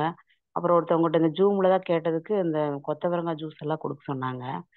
அதுவும் 10-20 நாளா குடிச்சிட்டு இருக்காங்க. ஆனா இன்னிமே கொஞ்சம் கொஞ்சம் அப்போ வலிக்குது அப்படின்னு இருக்காங்க. இதுக்கு என்னங்கம்மா பண்ணலாம்? அம்மா நீங்க ஸ்கேன் ரிப்போர்ட்ல என்ன சொல்லியிருக்காங்க, எந்த உறுப்புல பிரச்சனை அப்படிங்கறத எனக்கு வாட்ஸ்அப் நம்பர்ல ரிப்போர்ட்டை போட்டோ எடுத்து அனுப்பி விடுங்க. இது சரிங்கம்மா. அதுக்கப்புறம் நான் அந்த ரிப்போர்ட்டை பார்த்துட்டு நான் சில கேள்விகள் கேட்கறேன். அவங்களுடைய வாழ்க்கை முறை, அவங்களுடைய மனநிலை இதெல்லாம் கேட்டுட்டு நான் எல்லாத்துலயுமே சின்ன சின்ன மாற்றங்கள் சொல்லி கொடுக்குறேன். அதையெல்லாம் சரி ஃபாலோ பண்ணுங்க. அதுக்கப்புறம் சரிங்க நம்ம முடிவு பண்ணிக்கலாம். அறுவை சிகிச்சை அவசியமா இல்ல இல்லாம என்னெல்லாம் பண்ண முடியுங்கிறது நான் உங்களுக்கு அறிவுறுத்துறேன். சரிங்களா? எனக்கு என்ன சரிங்க. சரியான உங்களுடைய நிலையோ அவருடைய உடல்நிலையோ தெரியாம நான் வந்து ஒரு ஒரு தீர்வு சொல்றது ரொம்ப கஷ்டம். அதுவும் அறுவை சிகிச்சை செய்யணும்னு சொல்லியிருக்கிறாங்கன்னா அப்ப என்ன பிரச்சனைன்னு எனக்கு தெரியும் இல்லையா? அப்பதான் நான் வந்து சொல்ல முடியும். ஸோ ரிப்போர்ட்டை எனக்கு வாட்ஸ்அப்ல அனுப்பி விடுங்க. சரிங்களா? சரிங்க நான் சரிங்க நான் வந்து என்னால முடிஞ்ச தீர்வை நிச்சயமா சொல்றேன் நான். சரியா? சரிங்க. நீங்க எங்கேங்கம்மா இருக்கீங்க? நீங்க இருக்கிறது? நான் இருக்கிறது சென்னையில. இப்போ வந்து சென்னையில வந்திருக்கேன்மா நான். அப்படிங்களா? சரிங்கம்மா. ஆமா. சரிங்கம்மா, நான் அனுப்பிச்சு விட்றேங்கம்மா. அதே சரி. ஃபோன் நம்பர் தாங்கம்மா. ஃபோன் நம்பர் தாங்க வாட்ஸ்அப் நம்பரும்? ஆமாம்மா, வாட்ஸ்அப் நம்பர் ஃபோன் நம்பர் ஒண்ணுதாங்க. சரிங்கம்மா, ரொம்ப நன்றிங்கம்மா. வாழ்க நன்றி. வளமுடன். வாழ்க ஆ வளமுடன். வாழ்க வளமுடன். நன்றிம்மா, நன்றிம்மா. வாழ்க வளமுடன். இது மகாலட்சுமி அம்மா அன்மிட் கொடுத்துருக்கிறேம்மா. மகாலட்சுமி அம்மா.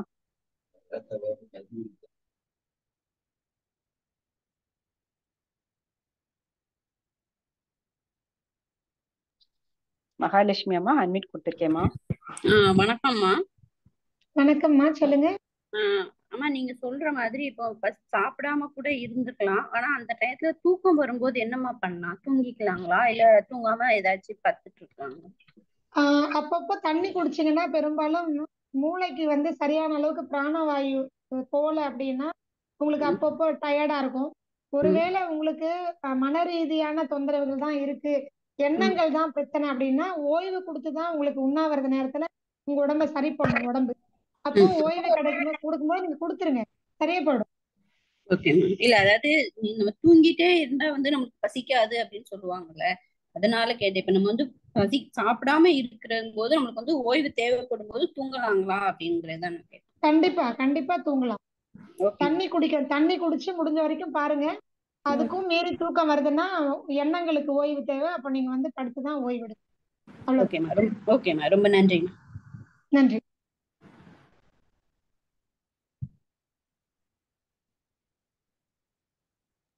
நன்றி நன்றிம்மா. வாழ்க வளமுடன்மா.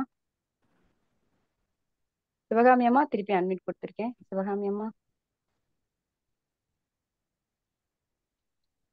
வாழ்க வளமுடன். ஜானகி அம்மா அன்மிட் கொடுத்துருக்கேம்மா.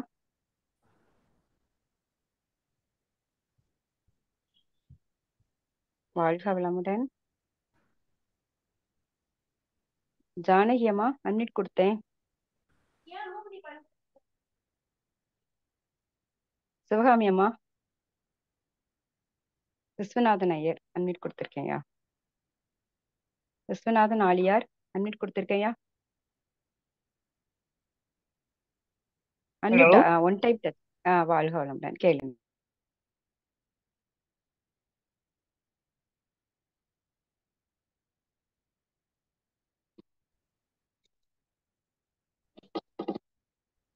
கேக்குதுங்களா?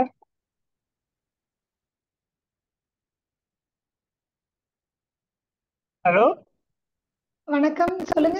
கேக்குதுங்களா? ஹலோ கேக்குதுங்களா? கேக்குதுங்க ஐயா, சொல்லுங்க. என் மூட்டு வலிக்கு இயற்கை வைத்தியத்துல என்ன வருதுங்கம்மா?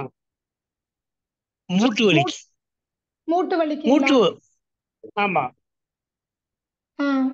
மூட்டு வலி அப்படின்னு சொன்னா ஒண்ணும் இல்லைங்க. அந்த இடத்துல இருக்கக்கூடிய தசைகள் வந்து வலுவிழந்திருக்கும். எலும்புகளுக்குள்ள சரி, சுண்ணாம்பு சத்து குறைபாடு இருக்கும். இது ரெண்டு தான். ஸோ இது ரெண்டுத்துக்குமே கரெக்ட். நீங்க நல்லெண்ணெய லைட்டா சூடு பண்ணிட்டு முட்டியில ராத்திரி தூங்குறதுக்கு முன்னாடி தடவிக்கோங்க. முட்டியில சரி தினமுமே தடவிட்டு கல் சரி உப்பு நெல் உமியும் கல் உப்பும் வறுத்துட்டு ஒரு துணியில கட்டி ஒத்தடம் கொடுங்க. இவ்வளவுதான். பெருசா சரி வேற சரி எதுவும் தேவையில்லை. சரிங்களா? கோதுமை தவிடு ஒத்தனம். என்னங்க? கோதுமை தவிடு ஒத்தனம். கோதுமை தவிடு ஒத்தனம். கோதுமை தவிடு இல்லைங்க. நெல் தவிடு கிடையாதுங்க. நெல் உமி. தவிடு வேற, சரி, நெல் உமி வேற. நெல் உமியும் கல் உப்பும். கல் உப்பும் வறுத்துட்டு ஒத்தடம் கொடுக்கலாங்க. இன்னும் வந்து சரிங்க உங்களுக்கு சரி ஏதாவது இன்னும் வேணும்னா முருங்கைக்கீரை உங்க வீட்டுல இருக்குதுன்னா முருங்கைக்கீரைய ஒரு கைப்பிடி எடுத்துட்டு வந்து நல்லா கல் உரல்ல அரைச்சிட்டு இல்ல மிக்சியில போட்டு அரைச்சிட்டு அப்படியே முட்டையில வந்து 10 மாதிரி போட்டுக்கலாம். ரெண்டுமே சிறப்பா வேலை சரி செய்யும். சரிங்கம்மா, ரொம்ப நன்றிம்மா. சரி, நன்றி நன்றி. நன்றி ஐயா. வாழ்க வளமுடன். சிவகாமி அம்மா திருப்பி அன்மிட் வாழ்க கொடுக்குறேம்மா. வளமுடன். நன்றி நன்றி நன்றி. சிவகாமி அம்மா அன்மிட் கொடுக்குறேன். உங்களுக்கு அன்மிட் ஆக மாட்டேங்குது போல. ரேவதி அம்மா திருப்பி கேக்குறீங்களா? செவேலையா எல்லாரும் திருப்பி கேக்குறாங்க. சுகந்தி அம்மா அன்மிட் கொடுத்துருக்கேன். சுகந்தி அம்மா அன்மிட் கொடுத்துருக்கேம்மா. ஒன் டைம் டச் பண்ணுங்க. ஒன் டைம் டச் பண்ணுங்க.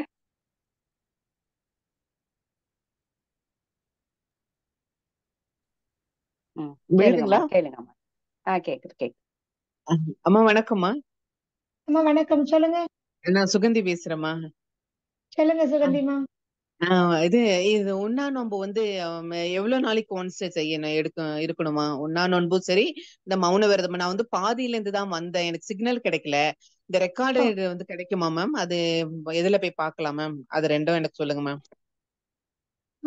அம்மாட்ட கேளுங்க. அம்மா இறை சாதனை மார்க்கத்துல நீங்க இறை சாதனை மார்க்கம்னு அதை சப்ஸ்கிரைப் பண்ணி வச்சிருக்கீங்களா யூடியூப்ல? இன்னும் இல்ல மேம், நான் இப்ப பண்ணிக்கிறேன் மேம். இறை சாதனை மார்க்க சப்ஸ்கிரைப் பண்ணீங்க. நாளை காலையிலே யூடியூப் உடனே இதை போட்டுருவாங்கம்மா. ஃபர்ஸ்ட் வந்துரும். அன்னைக்கு எந்த உரை இருக்கோ அதுதான் ஃபர்ஸ்ட் உங்களுக்கு காட்டும். Okay ma'am, okay ma'am. நீங்க அது உள்ள போய் பிளேலிஸ்ட்ல போயிட்டு அகிலாமா போட்டாலே அவங்க பேர்ல இது வரைக்கும் அவங்க பேசின உரைகள் வரிசையா வரும். Okay ma'am, okay ma'am. Ma'am இது எவ்வளவு நாளைக்கு ஒன்ஸ் நான் இருக்கலாம்? இப்ப நான்லாம் கண்டினியூ பண்ணலாமா? உண்ணா நோன்புல மௌன விரதம் எல்லாமே கண்டினியூ பண்ணலாம். நீங்களும் பண்ணலாம். ரொம்ப நல்லது கூட. பண்ணீங்கன்னா உங்களுக்கு உடல் சுத்தமாகும், மனசு சுத்தமாகும். அதனால பண்ணலாம். எத்தனை நாட்கள் இடைவெளி அந்த மாதிரி எல்லாம் ஒண்ணுமே கிடையாது. உங்களுக்கு வந்து எந்த அளவுக்கு மனோ வலிமை இருக்கோ அது வரைக்கும் உண்ணாவிரதம் மௌன விரதம் நீங்க எத்தனை நாள் வேணா பண்ண முடியும். செய்ய செய்ய சிறப்பு தான். ஏன்னா இன்னைக்கு சுத்தி இருக்கக்கூடிய நம்ம வாழக்கூடிய பகுதியில ஃபுல்லா வேண்டாததுதான் நிறைய இருக்கு. உடலை கெடுக்கக்கூடியதும் மனதை கெடுக்கக்கூடியதும். அதனால எவ்வளவு நாள் இருந்தாலும் ரொம்ப நல்லதுதான். அப்புறம் இதுல நீங்க சொன்ன விஷயங்கள் வந்து நான் மேக்சிமம் நான் பண்ணிட்டு இருக்கேன் மேம். இந்த முன்னாடி எல்லாம் பண்ணிருக்கேன் அந்த இனிமா கொடுக்கறதுல. ஆனா இப்ப நான் பண்ணல. அது ஓகே எல்லாமே நீங்க சொன்ன மாதிரி வந்து அதை நம்ம ஏற்கனவே நம்ம பண்ணியிருக்கோம்ல மேம். அந்த பிரம்ம ஆமா முகூர்த்த அப்பயே நான் ஆமா பண்ணியிருக்கேன். அப்பவே வந்து உடல் கழிவு எல்லாமே போறது அவ்வளவு நல்லா இருக்கும். மேம் சரிம்மா சொன்னதை எல்லாருமே ஃபாலோ பண்ணுங்க. அவ்வளவு அருமையா இருக்கு. நான் இதை நான் அனுபவம் பண்ணியிருக்கேன். அதே மாதிரி பிரம்ம முகூர்த்த தியானம்னு வேற பண்ணிட்டு இருக்காங்க மேம். அதுல கலந்துக்கிறவங்க எல்லாருமே கண்டினியூ பண்ணுங்க. அதனாலயே நிறைய நான் பெனிஃபிட் அடைஞ்சிருக்கேன் மேம். ரொம்ப நன்றி மேம். அதை சந்தோஷம் உங்க சந்தோஷம் சொல்லணுன்றதுக்காக ரொம்ப நேரமா ட்ரை பண்ணிட்டே இருக்கிறேன். நன்றி நன்றி ரொம்ப சந்தோஷம் நன்றி மேம். தேங்க்யூ ஆ, மேம். நன்றிம்மா. வாழ்க வளமுடன். வெற்றி செல்வி அம்மா அன்மியூட் கொடுத்துருக்கேம்மா. வெற்றி செல்வி அம்மா அன்மியூட் கொடுத்துருக்கேன். ஒன் டைம் டச் பண்ணுங்க, கேளுங்கம்மா. வாங்க வளமுடன் மேம். வாழ்க வளமுடன். சொல்லுங்கம்மா. மேம் எங்க சாருக்கு 40 வயசு ஆகுது மேம். எது அலர்ஜியா இருக்கு மேம். அப்படியே அரிப்பா ஊறுற மாதிரி இருக்கு. அப்படியே தடிச்சு தடிச்சு போகுது மேம் உடம்பெல்லாம். சரிங்கம்மா. பிங்க் கலர்ல. அதான் என்ன அவங்க பண்ணா சரியாகும்? ஆமா மன இறுக்கத்தின் காரணமாக உடல்ல அலர்ஜி வரும். அது உணவுனாலையும் வரலாம். அதனால ம் உண்ணாவிரதம் மௌன விரதத்தோட சேர்ந்து இயற்கை மருத்துவ சிகிச்சைகளும் பண்ணிக்கலாம். டீடாக்சிபிகேஷன் மெத்தட்ஸ்ன்னு சொல்லக்கூடிய அரிப்பு வருதுனால தோலுக்கு அடியில குப்பை வந்தாச்சுன்னு அர்த்தம். ரத்தத்துல இருக்க குப்பை தோலுக்கு அடியில வந்ததுன்னா இந்த மாதிரி அரிப்பு ஏற்படும், தடிப்பு ஏற்படும். அப்போ அதுக்கு வந்து ம் டீடாக்சிபிகேஷன் மெத்தட்ஸ் இருக்கு. வாழை இலை குளியல், மண் குளியல் இருக்கு. அப்புறம் அருகம்புல் சாறு காலை வெறும் வயிற்றுல ஒரு 48 நாட்களுக்கு கொடுத்தீங்கன்னா ரத்தம் சுத்தமாகும். தோலுக்கு ம் அடியில இருக்கக்கூடிய கழிவுகளை வாழை இலை குளியல், மண் குளியல் மூலமா எடுக்க முடியும். இதோட ம் உண்ணாவிரதம் மௌன விரதம் இருந்தா சிறப்பு, விரைவில் குணம் பெறுவாங்க. ஓகே. சாப்பாட்டுல எல்லாம் இதை மாத்தணுமா மேம்? நிறைய பண்ண வேண்டியிருக்குமா. நீங்க ஒண்ணு பண்ணுங்க. நீங்க அவருக்கு என்ன தொந்தரவுகள் வாய்ஸ் மெசேஜ் ஒண்ணு எனக்கு வாட்ஸ்அப்ல கொடுங்க. நான் அடுத்தடுத்து எப்பப்போ என்னென்ன பண்ணணும்னு உங்களுக்கு ஒரு லிஸ்டோ இல்லைன்னா ஒரு சின்ன ஒரு எக்ஸாம்பிளுக்கு ஒண்ணு என்னெல்லாம் பண்ணணும்னு சொல்றேன். எதெல்லாம் முடியுதோ அதை ஃபாலோ பண்ணுங்க. முழுமையா குணம் பெற முடியும். சரிங்களா? Okay ma'am. Okay ma'am. ரொம்ப நன்றி நன்றி மேம். உங்க நன்றி. பேச்சு ரொம்ப சந்தோஷமா இருந்துச்சு. டாக்டர் நீங்க சொன்னதெல்லாம் கேட்டு செய்யணும், இதை படிக்கணும்னு தோணுது மேம். நிறைய பேர் அறியாமனாலே நோயினால ரொம்ப கஷ்டப்படுறாங்க. இதெல்லாம் நீங்க சொல்லும் போது ரொம்ப ரொம்ப சந்தோஷமா இருக்கும். கேட்கும்போது இப்படி ஒரு கேட்டா கூட டாக்டர் கேட்க மாட்டாங்க. சொல்ற உடனே கேட்டு அப்படியே எல்லாத்தையும் நோட் பண்ணி வச்சுட்டு வீடியோ வந்து மேம். ரொம்ப நல்ல சரி சரி. மெசேஜ். ரொம்ப நன்றி மேம். வாழ்க ஆமா. வளமுடன் மேம். நீங்க ரொம்ப நல்லா வாழ்க இருக்கீங்க மேம். வாழ்க வளமுடன். நன்றி நன்றி. வாழ்க வளமுடன். நன்றி அம்மா. நன்றி அம்மா. நன்றி. வாழ்க வளமுடன். விஜயராணி அம்மா அன்மியூட் கொடுத்துருக்கேம்மா. விஜயராணி அம்மா வணக்கம் மேடம். வாழ்க வணக்கம். வளமுடன். வாழ்க வளமுடன்.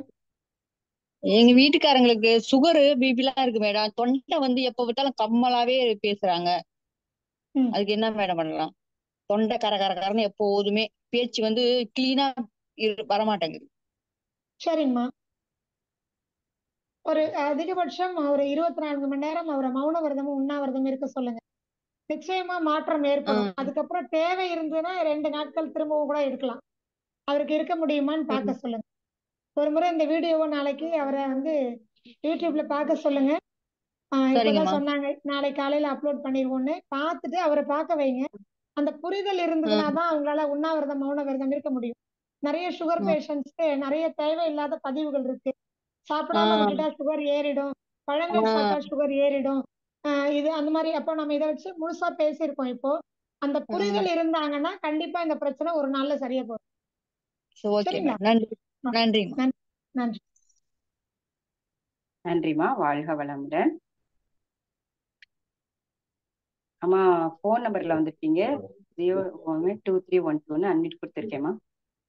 ஃபோன் நம்பர்ல வந்திருக்கீங்க. வாழ்க வளமுடன். அன்மியூட் கொடுத்துருக்கேன். வாழ்க வளமுடன்மா. வாழ்க வளமுடன். சொல்லுங்கம்மா. அம்மா என் பேர் சித்ரா மோகன். எனக்கு ஒரு டவுட். நீங்க சொல்லும் போது சொன்னீங்க, இப்போ ஒரு விஷயத்த நம்ம டிசைட் பண்றதுக்கு முன்னாடி நம்ம வந்து கூடிய வரைக்கும் தள்ளி போடணும் அந்த டெசிஷன் எடுக்கிறதுக்குன்னு. ஓகேம்மா, அது நல்ல விஷயம், ஃபாலோ பண்ணலாம். சம்டைம்ஸ் வந்து நம்ம பதிலே சொல்லாம அப்படியவே ரொம்ப நாளைக்கு அப்படியவே இருந்துடுறாங்க. இஃப் தேர் நாட் ஆன்சரிங் அப்படின்னா நம்ம அதை எப்படி எடுத்துக்கிறது? அவங்களுக்கு வந்து கான்ஃபிடென்ட் இல்ல, அதனாலதான் அவங்க ஆன்சர் பண்ணல அப்படின்னு நம்ம எடுத்துக்கிறதா? இல்ல அவங்க ரொம்ப சிந்திச்சுதான் அப்படி இருக்காங்கன்னு எடுத்துக்கிறதா? எனக்கு ஒரு டவுட் வருது நீங்க சொல்லும்போது. மற்றபடி உங்க மெசேஜ் எல்லாமே ரொம்ப இன்ஃபர்மேட்டிவா இருந்ததுமா. நிறைய விஷயத்துல நம்ம வாழ்க்கையில வந்து கடைபிடிச்சு நல்ல விஷயங்கள் நடத்துக்கான எல்லா விஷயங்களும் நீங்க சொன்னீங்க. மனமார்ந்த நன்றி. இறை சாதனை மார்க்கத்துக்கும் என்னுடைய பெரிய நன்றி. வாழ்க வளமுடன் வா. வாழ்க வளமுடன். இப்ப நீங்க கேட்டதுக்கு நான் சொல்லிடுறேன். ஆ, நாங்க சொல்லியிருக்கோம், கொஞ்சம் காலம் எடுத்துக்கோங்க ஒரு முடிவை எடுக்கிறதுக்கு. திரும்ப திரும்ப தீர்மானிக்கணும். நாம செய்ய போற இந்த பேச போற வார்த்தை இல்ல எடுக்க போற முடிவு நிச்சயமா எல்லோருக்கும் நன்மை அளிக்குமா அல்லது யாருக்காவது சிரமத்தை கொடுக்குமா, மனசை காயப்படுத்துமா அப்படிங்கறத சிந்திக்கிறதுக்கு தான் காலம் எடுக்க சொல்றோமே தவிர ஆ, அந்த முடிவே எடுக்காம தள்ளி போடுறது கிடையாது. அது சோம்பேறித்தனம் அல்லது ஆ, இயலாமை. அது ஓகே. இயலாமை. அந்த ஆ, பிரச்சனைகளை ஃபேஸ் பண்றதுக்கு அவங்களுக்கு தைரியம் இல்லைன்னு அர்த்தம். இது வேற ஓ, கேட்டகரி. நான் கரெக்ட் வந்து கரெக்ட். நம்ம நிர்வாகத்துல எப்பவுமே ஒரு நிர்வாக திறன்ல இருக்கக்கூடியவர்கள் உடனடியாக எந்த முடிவையும் உடனே உடனே சட்டு சட்டுன்னு எடுக்க மாட்டாங்க, எடுக்கக்கூடாது. ஓகே. ம், எல்லா விதத்திலையும் சிந்திக்கணும். இது யாரையெல்லாம் பாதிக்கும் அல்லது யாருக்கெல்லாம் நன்மையை கொடுக்கும்னு ரொம்ப தீர்க்கமா யோசனை பண்ணி எடுக்கிறதுக்கு கொஞ்சம் காலம் வந்து எடுத்துக்கலாம். தவறு ஒண்ணும் கிடையாது. ஏன்னா நல்ல ஓகே. ஒரு முடிவை தான் எடுக்கணும். அப்போ நீங்க இது மாதிரி எப்பவுமே நல்ல முடிவுகளை மட்டுமே தீர்க்கமா எடுத்துட்டு இருந்தீங்கன்னா நீங்க ம், எவ்வளவு டைம் எடுத்துக்கிட்டாலும் காத்திருப்பாங்க. ஆ, லேட்டா பண்ணாலும் அவங்க முடிவு எடுக்கிறது சரியா இருக்கும்பா அப்படின்னு ஆ, உங்களுடைய முடிவுக்காக உங்களை சார்ந்தவர்கள் கண்டிப்பா காத்திருப்பாங்க. இதுதான் ஆ, சரியான முறையில குடும்பம் நடத்துறதுக்கு சரியான ஆ, இதுதான் நல்ல முறை கூட. உங்க மேல ஓகே. ஒரு நல்ல ஒரு மனப்பான்மை ஏற்பட்டுரும். ஆ, அப்ப காத்துட்டு இருப்பாங்க. தள்ளி போடுறது கிடையாது அல்லது முடிவே எடுக்காம இருக்கிறது இல்ல. ஆ, சோம்பேறித்தனம், இயலாமை, அது வந்து ம். என்ன சொல்லணும், இந்த கையாளாதனம், ஃபேஸ் பண்ண தைரியம் இல்ல அப்படிங்கறதா. Okay okay. நன்றிமா, நன்றி. அப்படி கம்பேர் பண்ணும்போது இப்படி சுத்தி அந்த சுச்சுவேஷன் ஞாபகம் ஒரு கிளாரிட்டிக்கா ரொம்ப ஓகே. ரொம்ப நன்றி வாழ். நன்றி. ம். நன்றிம்மா. வாழ்க வளமுடன். சாலினி முத்துக்குமார் அம்மா அட்மிட் கொடுத்திருக்கேம்மா. சாலினி முத்துக்குமார். வணக்கம் மேம். வணக்கம், சொல்லுங்கம்மா. ஆக்சுவலா மேம் வந்து எல்லாமே நாங்க ஃபாலோ பண்ணுவோம். அதனால நான் வந்து அதுக்கு ஃபாலோ பண்ணா நம்மளுக்கு ரொம்ப நல்லா இருக்கும் உடம்புக்கு. அதை மட்டும் சொல்லணும்னு நினைச்சேன். இப்ப இதுக்கு முன்னாடி கேட்ட சிஸ்டரோட டவுட்டுக்கு கேட்ட உடனே தான் எனக்கு அதை கேட்கணும்னு தோணுச்சுது. அதனால நானும் கேட்கிறேன். இப்ப நம்ம வந்து ஒரு ஜாயிண்ட் ஃபேமிலில இருக்கோம். நீங்க சொன்னது எல்லாமே ஓகே தான், ஜாயிண்ட் ஃபேமிலி பொறுத்த வரைக்குமே. ஆனா நம்ம அந்த காலத்துல இருந்த பொறுமை எல்லாருக்கும் இல்ல அப்படிங்கறதுனால ஒருத்தரை மட்டும் என்ன அடங்கி போகணும்னு சொன்னா எப்படி இது பண்ண முடியும்? ஏன்னா இல்ல நம்ம வந்து இல்ல மௌன விரதத்துல கிடைக்கக்கூடிய மிகப்பெரிய சிறப்பு என்ன தெரியுங்களா? மன்னிக்கிற தன்மை வரும் நமக்கு. அவங்க மாறணும்னு நம்ம எதிர்பார்க்கவே வேண்டாம். குடும்பத்துல 5 பெண்கள் இருக்கிறீங்க இல்லது 3 மருமகள் இருக்கிறீங்க அப்படின்னா இப்போ உங்களுக்கு வந்து நான் மௌன விரதம் வந்து நான் என்ன சரி பண்ணிக்கிட்டு என்ன பிரயோஜனம்னா என்ன பிரயோஜனம் தெரியுங்களா? முதல்ல நமக்கு மெச்சூரிட்டி வரும், மனப்பக்குவம் வரும். அவங்க தெரியாம பண்றாங்கங்கிற பக்குவம் நமக்கு வரும். அவங்க என்ன பேசினாலும் நமக்கு கோவம் வராது. சின்ன பிள்ளைங்க சட்டுன்னு வந்து ஓடி அப்படின்னு சொல்லிட்டா நம்ம கோச்சுப்போமா? நாம பெத்த பிள்ளை சும்மா நீ இப்படிதான் பண்ணுவேன்னா நம்ம கோச்சுப்போமா? ஐயோ அது குழந்தை, அதுக்கு எதுவும் தெரியாது. அந்த மனப்பான்மை உங்களுக்கு சமமாக இருக்கக்கூடிய உங்க குடும்ப உறுப்பினர்கள தானாவே வந்துரும். தெரியாம பண்றாங்கப்பா, அவ்வளவுதான்ப்பா அவங்களுக்கு தெரிஞ்சது. அந்த பக்குவம் உங்களுக்கு வரும்பொழுது அந்த பக்குவம் உங்களுக்கு வரும் பொழுது நீங்க ஆட்டோமேட்டிக்கா என்ன ஆயிடுவீங்க அப்படின்னு சொன்னா அந்த இடத்துல நல்ல ஒரு மெச்சூரிட்டியான பர்சன் ஆயிடுவீங்க. அதனால இன்னும் சொல்லணும்னா நீங்க எப்ப இன்னும் மெச்சூரிட்டி ஆவீங்கன்னா இந்த மாதிரி குடும்ப உறுப்பினர்கள் இருக்கும்போது தான் நீங்க மெச்சூரிட்டி ஆவீங்க.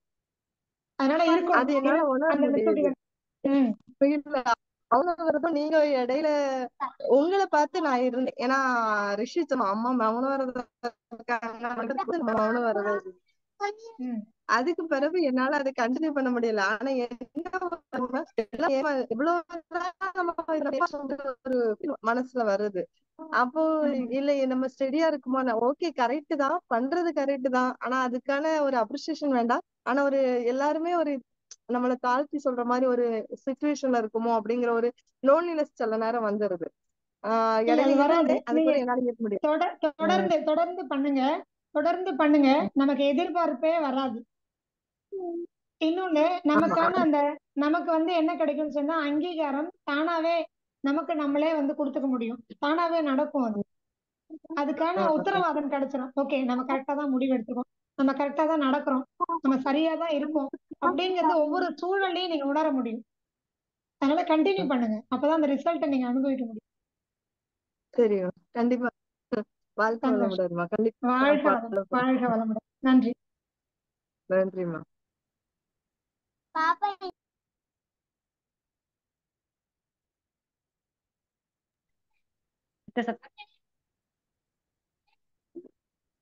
சாரி. நன்றிம்மா, வாழ்க வளமுடன். அடுத்ததா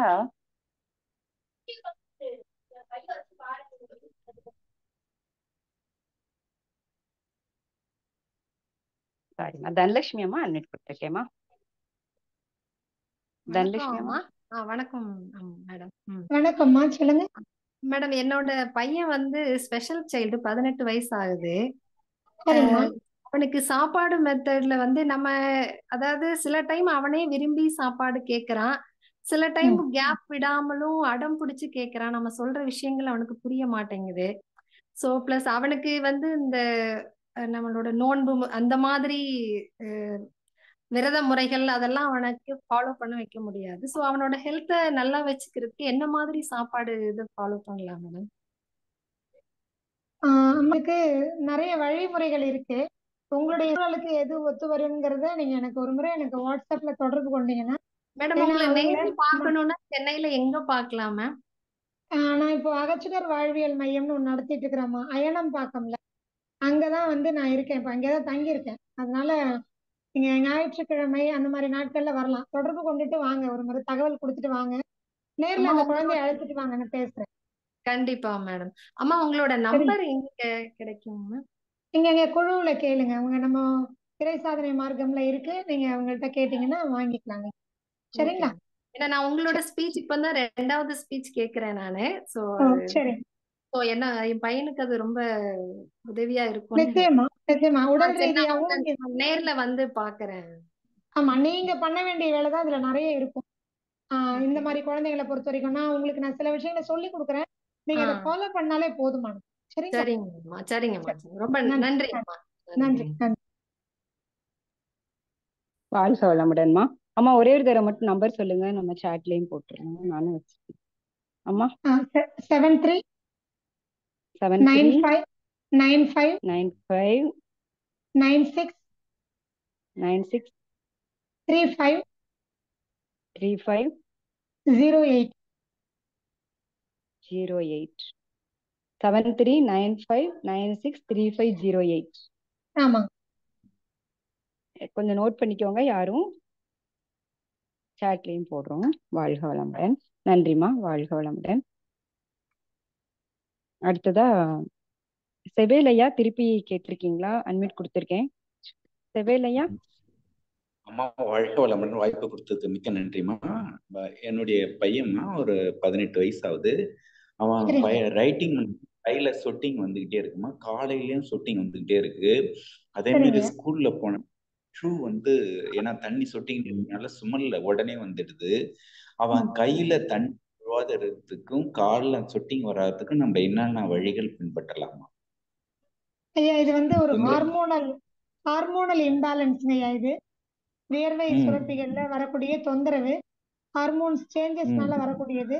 ஸோ அதற்கு பல வழிமுறைகள் இருக்கு. யோகாசன பயிற்சிகள் பண்ணலாம். இதுக்குமே நீங்க வந்து உண்ணாவிரதம் அவங்களால இருக்க முடியும்னா எடுக்கலாம். அப்படி இல்லைன்னா 3 வேளையும் இயற்கை உணவு அப்படி எடுத்துக்கிட்டாங்கன்னா விரைவில் குணம் பெறலாம். அவங்க அந்த ஹார்மோன்ஸ் சேஞ்சஸ் தானாவே நடந்துடும். அப்ப இது குணமாயிடும். இது நோயே கிடையாது, இது ஒரு சின்ன சேஞ்ச், டிஸார்டர் தான், சரி பண்ணிடலாம். சரிங்கம்மா. இல்லம்மா, அவர் வந்து இந்த யோகா, அந்த மகரிஷியினுடைய யோகா செய்யறாரு, காயகல்ப பயிற்சி செய்யறாருமா. ஆனா அவர் படிச்சுக்கிட்டு இருக்காரு, கையில கர்ச்சிப் வச்சுதான் அவன் எழுத முடியும். ஏன்னா அந்த அந்த பக்கம் ஃபுல்லா வேஸ்டா போயிடுது, தண்ணி ஒழுகிட்டே இருக்கு. நீங்க சொல்றத கடைபிடிக்கிற மாதிரி இயற்கை உணவு நான் சொல்றேன். 3 வேளை உணவு கொடுக்க சொல்றேன். 3 வேளையும் எடுத்துக்கிட்டாங்கன்னா ரொம்ப சீக்கிரம், ஒரு 10 நாள்ல சரியா போற பிரச்சனை உங்களுக்கு 5 நாள்ல சரியா போகுங்க. 2 வேளை இயற்கை உணவு எடுத்துக்கிட்டாங்கன்னா ஒரு 7 நாள் ஆகும்.